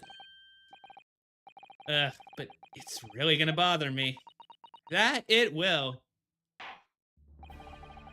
Miss Lestrade. Yeah, my lord? That which you have seen here today in this courtroom has been extremely disturbing. Falsified evidence, intimidation, perjury, a grim catalogue of depravity. An appalling experience to befall any child. Come on, it ain't nothing I didn't see most days in the back slums. Beg your pardon? If you're weak, you pay for it. That's just how life goes. Gina. But look, I reckon I've worked something out today. The world ain't fair, but if you want it to change, you gotta start at home. You gotta change how you are yourself. I'm starting with the Gina in the mirror. Whoa. That's a very laudable lesson, I would say. I eagerly look forward to the born-again Miss Lestrade never gracing my courtroom with a presence again. Now, with regard to the murder of Mr. Pop Winterbank, proprietor of a pawnbrokery business on Baker Street, I hereby declare the defendant, Miss Gina Lestrade, not guilty. Let's go. And with that, our time in medieval London. Oh goodness. Oh, that's so good. Oh, that's so good. That's a wonderful touch. That is all. Court is adjourned. All right. Oh? Cutscene. Final cutscene for the game, hopefully. If not, I'll stop if not, I will stop after this and we'll do a little prelude to next Sunday's stream. On a personal note, I must say you surprised me, my Far Eastern friend. Oh. Despite being Nipponese, he saw through the pretense to the malice that festered within that Englishman, and at the same time saw through the grime to the surprising heart of your English clients.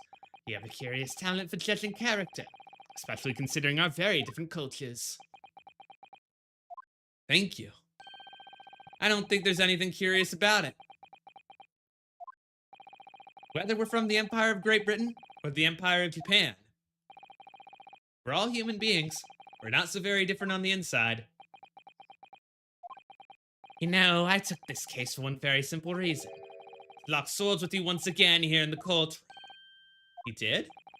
When I encountered you for the first time 2 months ago, it reminded me. If toasting friendship and trust with another Nipponese only to find my trust betrayed. Through you, I hope to look into the eyes of the man I once knew and try to understand. You mentioned something similar earlier today about total betrayal at the hands of the Japanese. What happened exactly? Well, you may ask.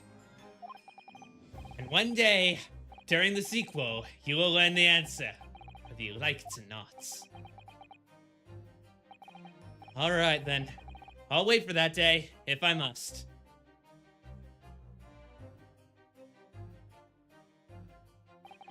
Coming to be known as the Reaper of the Bailey and my retirement from service 5 years ago, it gives me cause to wonder if our meeting has some deeper purpose. Oh, so, farewell, my learned Nipponese fellow, until we meet again.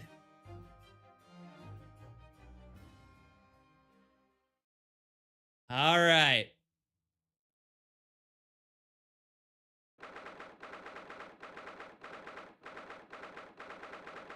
The Old Bailey, defendant's antechamber. How long does this go on? It's done. You know, we're gonna cut it off at 45. We're gonna cut it off at 45. But where's Iris disappeared to? Congratulations, Gina. I knew it all along. I knew that you were all innocent. Well, you did what you said, Mr. Naruto. You believed in me, right up to the end. You're as odd as your name. What's odd about it? I told you I had faith in you, didn't I? No one ever has before, say. Kept a promise, I mean. Probably. That's tough. I figured something out today. All my life, growing up in the slums, I've never trusted no one. That's just because I've been scared of being stabbed in the back. I mean, the more you trust someone, the more it hurts when they let you down. Yeah, I think I can understand that. After all, I had a taste of it in that trial 2 months ago. I chose to trust someone and paid for it. That betrayal left a big scar. You know, though, Gina, I worked out something quite recently. Trusting in someone else is really an exercise in learning to trust yourself. And when your gut tells you it's the right thing to do, and your trust is rewarded, there's no better feeling in the world. I think I have you to thank for reminding me of that valuable lesson. Oh, well, if you say so. Don't make a fat load of sense to me, though. I'm trying to say that putting my faith in you, Gina, has been a real pleasure. Crying out loud, pack it in. But I suppose I sort of feel the same way. I mean, sometimes trusting someone else is, you know, alright. Thanks. This is the way I see it, Ryunosuke. The defense lawyer is only as good as his faith in his client. And that comes down to how much faith he has in himself. After this experience, I'm starting to feel like I understand what you mean. Kazuma. Am I living up to your expectations? Am I turning out to be the lawyer you believed I could be?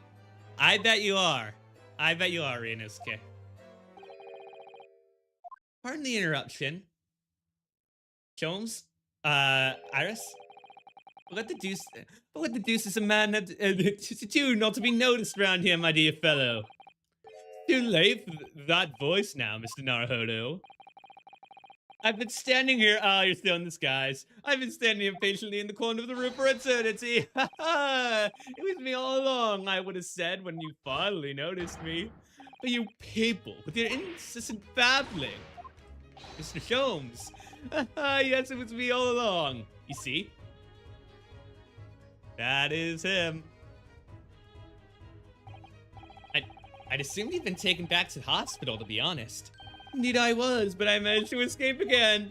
Uh-oh. I happen to be aware of one or two blues. I don't know that word. The doctor was attending to me. I merely made my knowledge of them known. He happily issued me with a leave of absence. Hey! How very above board. Well, I guess Von Zieks was right. The great detective isn't always above board. Enough of my adventures. A fine victory, Mr. Naruto. Its tireless efforts justly rewarded, I feel. Congratulations are in order. As a close friend, I tip my hat at you. Oh, thank you. Some great detective you are. Great as being cold as ice, maybe. If I irked you in some way, Miss Lestrade, are you been having a snoozy nice soft bed? Some of us have been fun for our lives. Oh, well, that bullet did cause me to lose a substantial amount of blood, it's true. So I have indeed been feeling somewhat cold. Not perhaps as cold as ice, but well, have a feel. Can you take your hands off my neck, please, Mr. Sholmes? And in some way, I suppose, congratulations are in order for you too, Miss Lestrade. What's that supposed to mean? Why so half-hearted? Well, naturally it isn't my intention to alarm you, but an acquittal in the trial with that particular prosecutor is perhaps a little precarious. Well done, Mr. Sholmes. Not alarming in the slightest. The Reaper, you mean? Wait, what do you mean? Because anyone's found not guilty in a trial is working on winds up dead anyway, is that it? The very point I was trying to make, as exemplified by the fates of Mr. McGilty, in fact. Ah, but of course, I pay no attention to such irrational travel myself.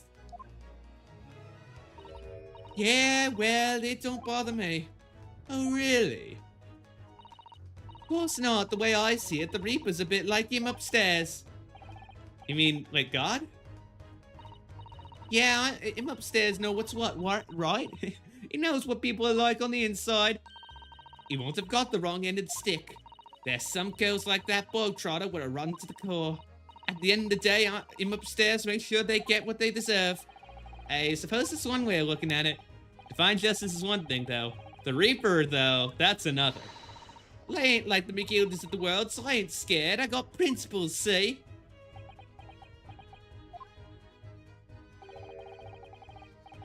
Treating you which is to be admired. Oi, just give it a rest, alright?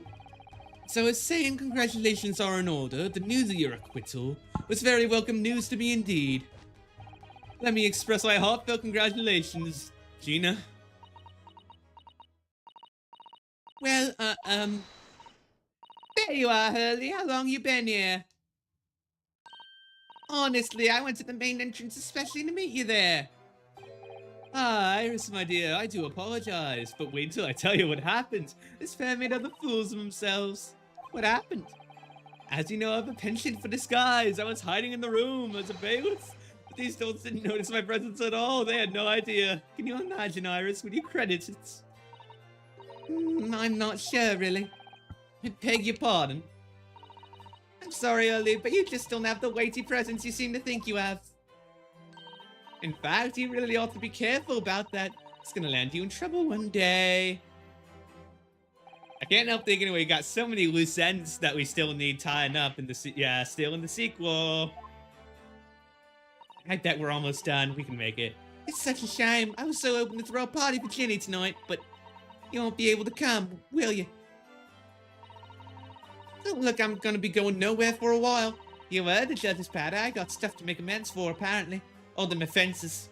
What was it again? Breaking and entering, taking the bulk trotter stuff in lug, blah, blah, blah. I think you'll find that being a pickpocket is the main offense. But diving in the fence is a job, innit? I don't think so. Still, it's got me thinking all this. Maybe I should start looking for another line of work. I mean, you didn't start off as a lawyer, did you, Otto? Well, no, but I was never a pickpocket. And anyway, I reckon I can make a change. Gotta do something for all them lot like me from the slums. Something that makes a difference for them. That's a wonderful idea, Ginny. I'm sure you can do it.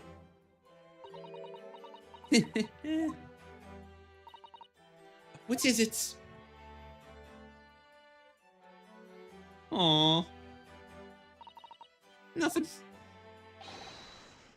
Gina Lestrade, the prison carriage has arrived, ma'am. Come with me to the rear gate at once. Right. Well, looks like I'm off then. Goodbye, Gina. Good luck. Otto? Yes?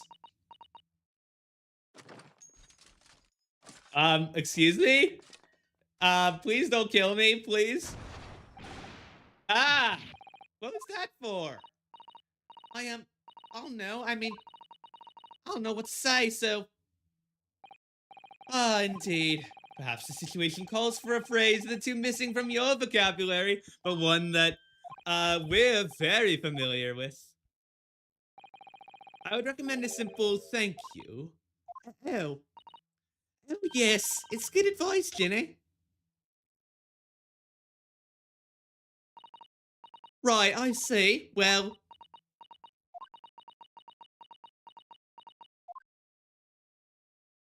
Aww. Thanks, Otto. Tina. Oh. Aw, I want to give her such a big hug. Thank you for everything what you've done, for believing in me. Aw. Not at all. In fact, that should be my line. Thank you, Gina.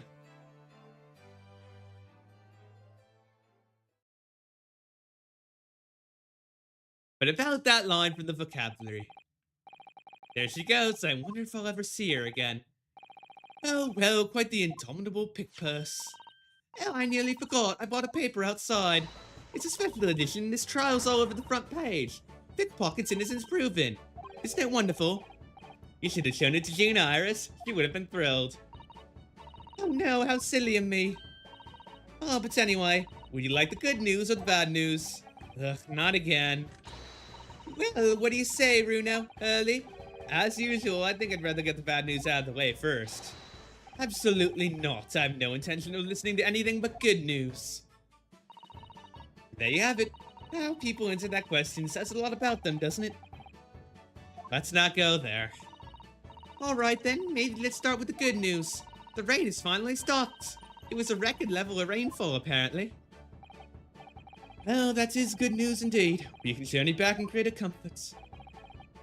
Alright then, the bad news? The huge storm has left the seas very choppy. Channel in particular is awful, so sailings out of Dover have been delayed by a day or more. Wait, Dover? That's right, if we head to the station immediately, we may still make it in time to wave Susie off. Oh, alright. But, there won't be a train, surely. We couldn't be that lucky. Who do you think I am, Mr. Naruhodo? Mr. Sholmes? I rushed to Victoria Station and made early arrangements for a special express. If we hurry now, we shall be there in time for dinner. And I know of a fine restaurant that serves the most delicious big soleil. The great detective does it again. Indeed he does. I happen to be aware of a number of the rail transport directors. I mean, we made the knowledge of them known. Elementary. Just an idea, but it might be wise to stop manipulating people that way.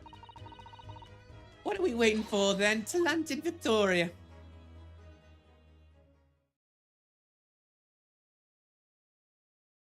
Okay. 18th of April, 5:32 a.m. Ported over. Quayside. Took somewhat longer than I had anticipated.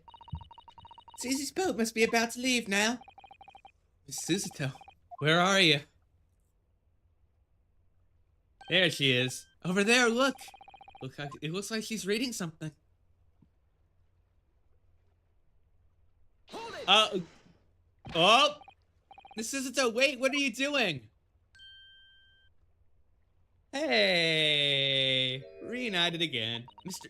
Naruhodo, what are you doing here? We came as soon as we could after the trial. I mean, we heard that sailings were being delayed due to the bad weather, you see. Oh, I see. Then tell me, how'd Gina's trial go? It went well. She was acquitted.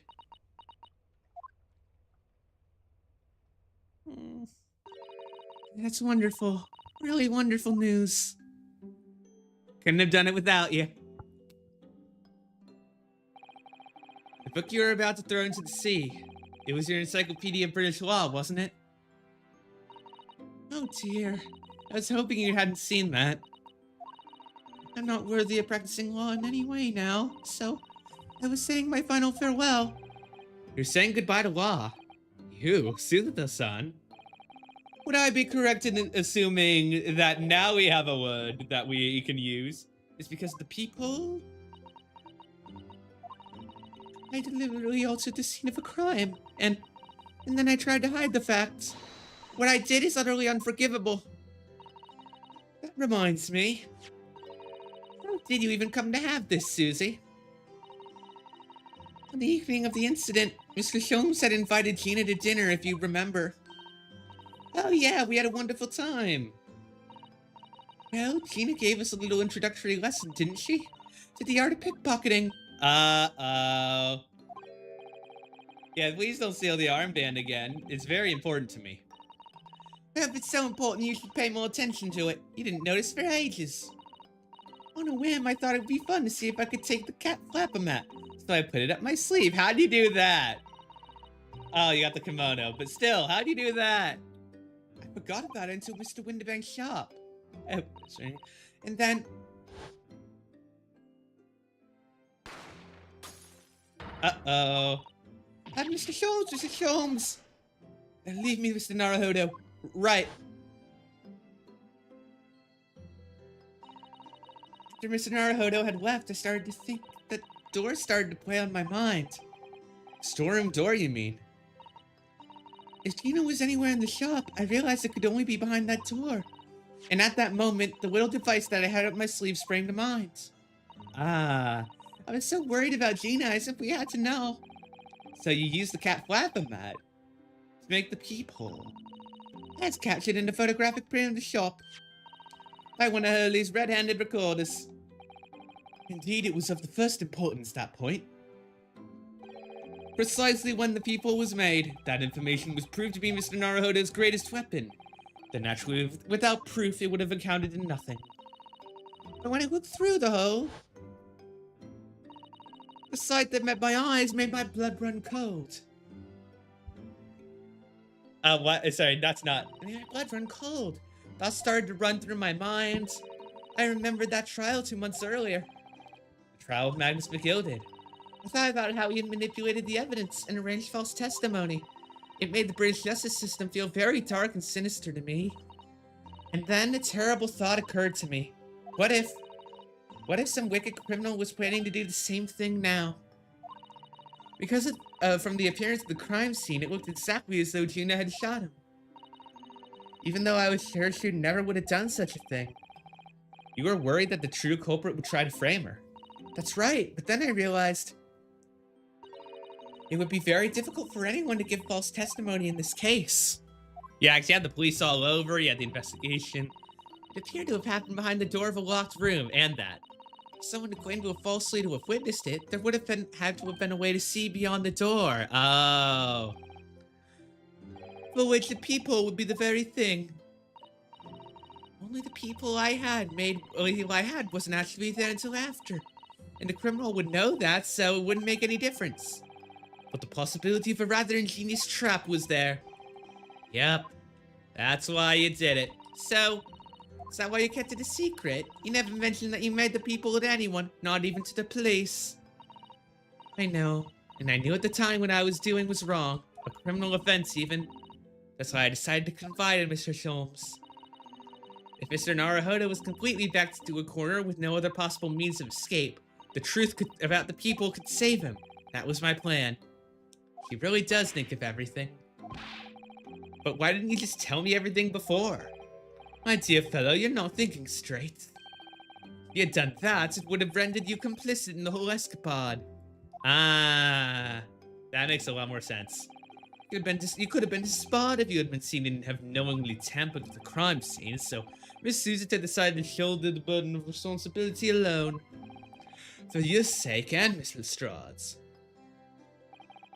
Suzuta. Truth is, when it happened, I did it because I'd lost a little of my faith in the law. Oh. Yeah, McGilty, huh? I was worried that the right person wouldn't be convicted, but the moment I allowed myself to think that is the moment I lost my right to call myself a judicial assistant. What you did isn't comparable to what he did. Graydon is the one who lied in the stand using that peephole as a way to implicate Gina. And besides, if the peephole inconsistency hadn't existed, I'm not at all sure that she would have been acquitted in the end. Miss Suzuto, what you did saved Gina's life. Well, with your kind words, Mr. Naruhodo, you saved me too, from my regrets. Aww. Well, we must all be thankful that Miss Lestrade's freedom has been assured. Exactly, although some of the loose ends in that trial will continue to play on my mind, I'm sure. But the revelation that the music dolls contain secrets, Mr. Naruhodo. What a triumph to work that out. I'm full of admiration. That wasn't quite as compelling as I thought it was. It wasn't. There's a communications officer among the jury members, you see, a telegraph operator. She said that the majority of the sounds on the disc were just meaningless tones. As one would expect. After all, we're talking about secret government communications. No doubt they're written in cipher to avoid being readily understood. Cipher? I see. So then we can never have hoped to understand the message anyway. Nonsense idea, fellow. It's quite a zero-pipe problem. It's gotta crack it. Oh, A? So... What? What? Holy shit, we've been being spied on. Oh boy, oh boy. That can't be a real word, can it? How funny. Iris, what did you just say? I just said asogi. That word means something to you. Means something? Asogi was the name of my best friend. What? But how? How do you know that name? I wrote it down during the trial before when the message was on the music box. She transcribed it on the fly. Yeah, it was going way faster than I could. I thought the message probably wouldn't be written down in plain Morse code, so I tried various ways to interpret it. Whatever I tried, the words just didn't seem to make any sense. That is, in English at least. Oh. It suddenly occurred to me, you see, there's more than one Morse code, not just the English variety. Various countries have altered and added to Morse code to use it in their own languages. I don't believe it. Are you saying... Is our very own country spying on us? I've only actually seen a shot of the Japanese Morse code once before, but I think it's based on the Iroha pangram, isn't it? And you need to say in Japanese Morse code the message says asogi. I think so. Sorry, but I don't remember all the Japanese Morse code. Iris, would you let me see that? Miss Suzuto, do you know it? Do you know Japanese Morse code? I spent some time studying it, because I'm quite sure Morse code will become ever more important for international communication. That, honestly, that sent goosebumps up my arms. This is, alright. Iris, show me the message, please. Of course. Alright, let's see what it says. But what can this possibly mean? Whatever is in it, it's made the color drain from her face. There's no doubt that this message is written in Japanese Morse code. So the British Empire has been using Japanese for secret communications? I don't understand the reason why, but the message appears to be a list of 4 people's names. It's gonna be, yeah. The first is Kei Asogi, that makes sense. Second is A Shin. I don't recognize that name. Third is T Aguragusen. Gregson? For like the syllables. Who seems to buy as Gregson is the 3rd man on the list. And what's his name doing, huh? And the last name, it's us. What's the matter, Miss Suzuto? It's just so strange, so unexpected. Oh, what is it, Susie? Don't keep us in suspense. The last name is Kay Wilson. Oh, it's not us. It's Wilson. So you weren't just there as a professor. You mean John H. Wilson, inventor of the Wilson Ball, and all those other things? You mean Daddy? It says only J. Wilson, so I'm afraid I can't be sure. Then, after the 4 names it reads, if I translate, that is all 4. And that's the end of the message, or rather, the end of what you noted down, Iris. I just can't believe it. Who would have ever thought those discs contained Japanese Morse code? Not to mention a strange list of some disturbingly familiar names. It would appear this particular message is a communication of some kind between Great Britain and the Empire of Japan. So Daddy could be in Japan then, where Susie and Runo came from. Oh, well... no, it's not very likely really, is it?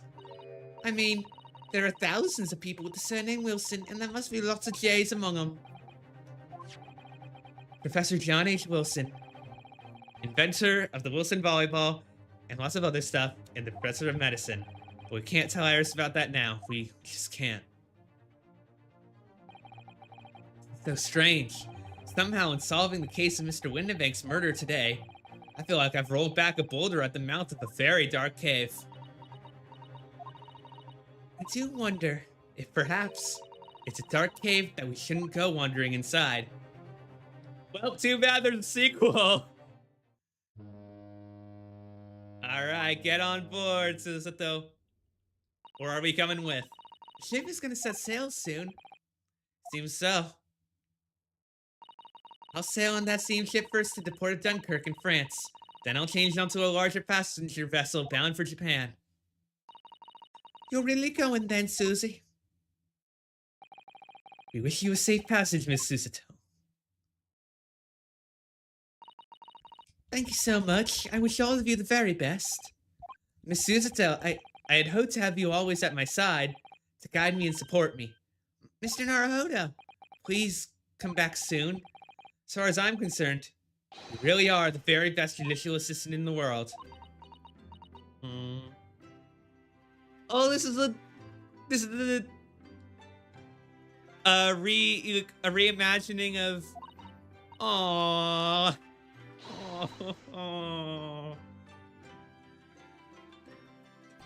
Oh man. Oh man. I'm quite sure I'll be back before you know it. Really, Susie? Oh, now don't forget, Iris. I made you a promise I've yet to fulfill. Promise? About your manuscripts. Oh yes, the Hound of the Baskervilles. Well, I'll be waiting for you then, Susie. Promise is a promise.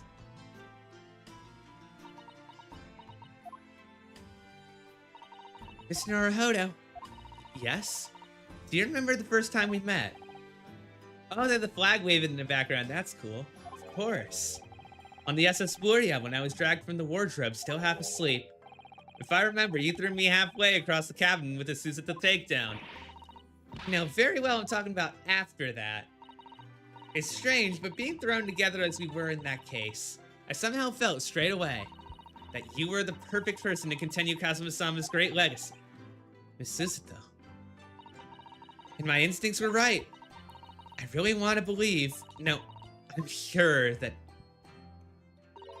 I'll be back soon. Farewell until then. Alright. One last cutscene, hopefully.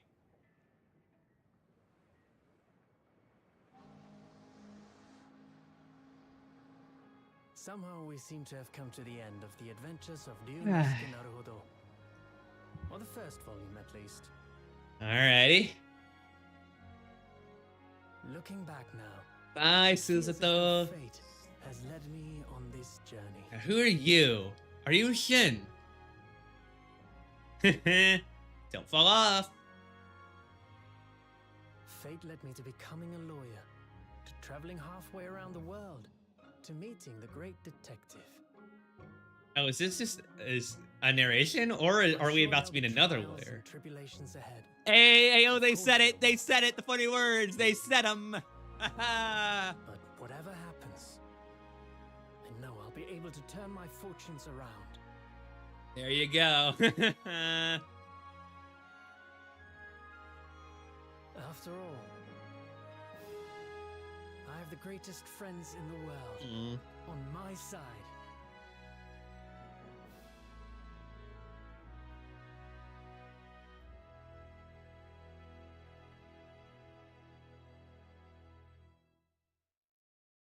That better be the last cutscene. Better go to credits. Okay. We gotta have the objection. Mr. Naruhodo, I have some rather awkward news. The railway company has decided to sue over the Special Express train. What? With such a commotion on the line, all the other trains have to wait at stations. But really, we would never have made it to Dover in time otherwise. Anyway, a win's a win. You can say no, it's all my fault. Hey, buddy. Not to worry, my dear fellow. According to Miss Susato, you loved defending yourself in court. It's all right. I'm perfectly happy to testify. You really didn't look like the sort of man who'd do something so outrageous. See? Oh, you guys. I'm not so sure you're the greatest friends in the world anymore. A word, if you don't mind. A very particular word. A singular word. Any word you like. Spell it out, my dear fellow. Oh, yes, I love Runo's words, and I know just the one I'll use here. Then I really must say... Objection! End of game. Let's very quickly find someone to rank because I'm tired.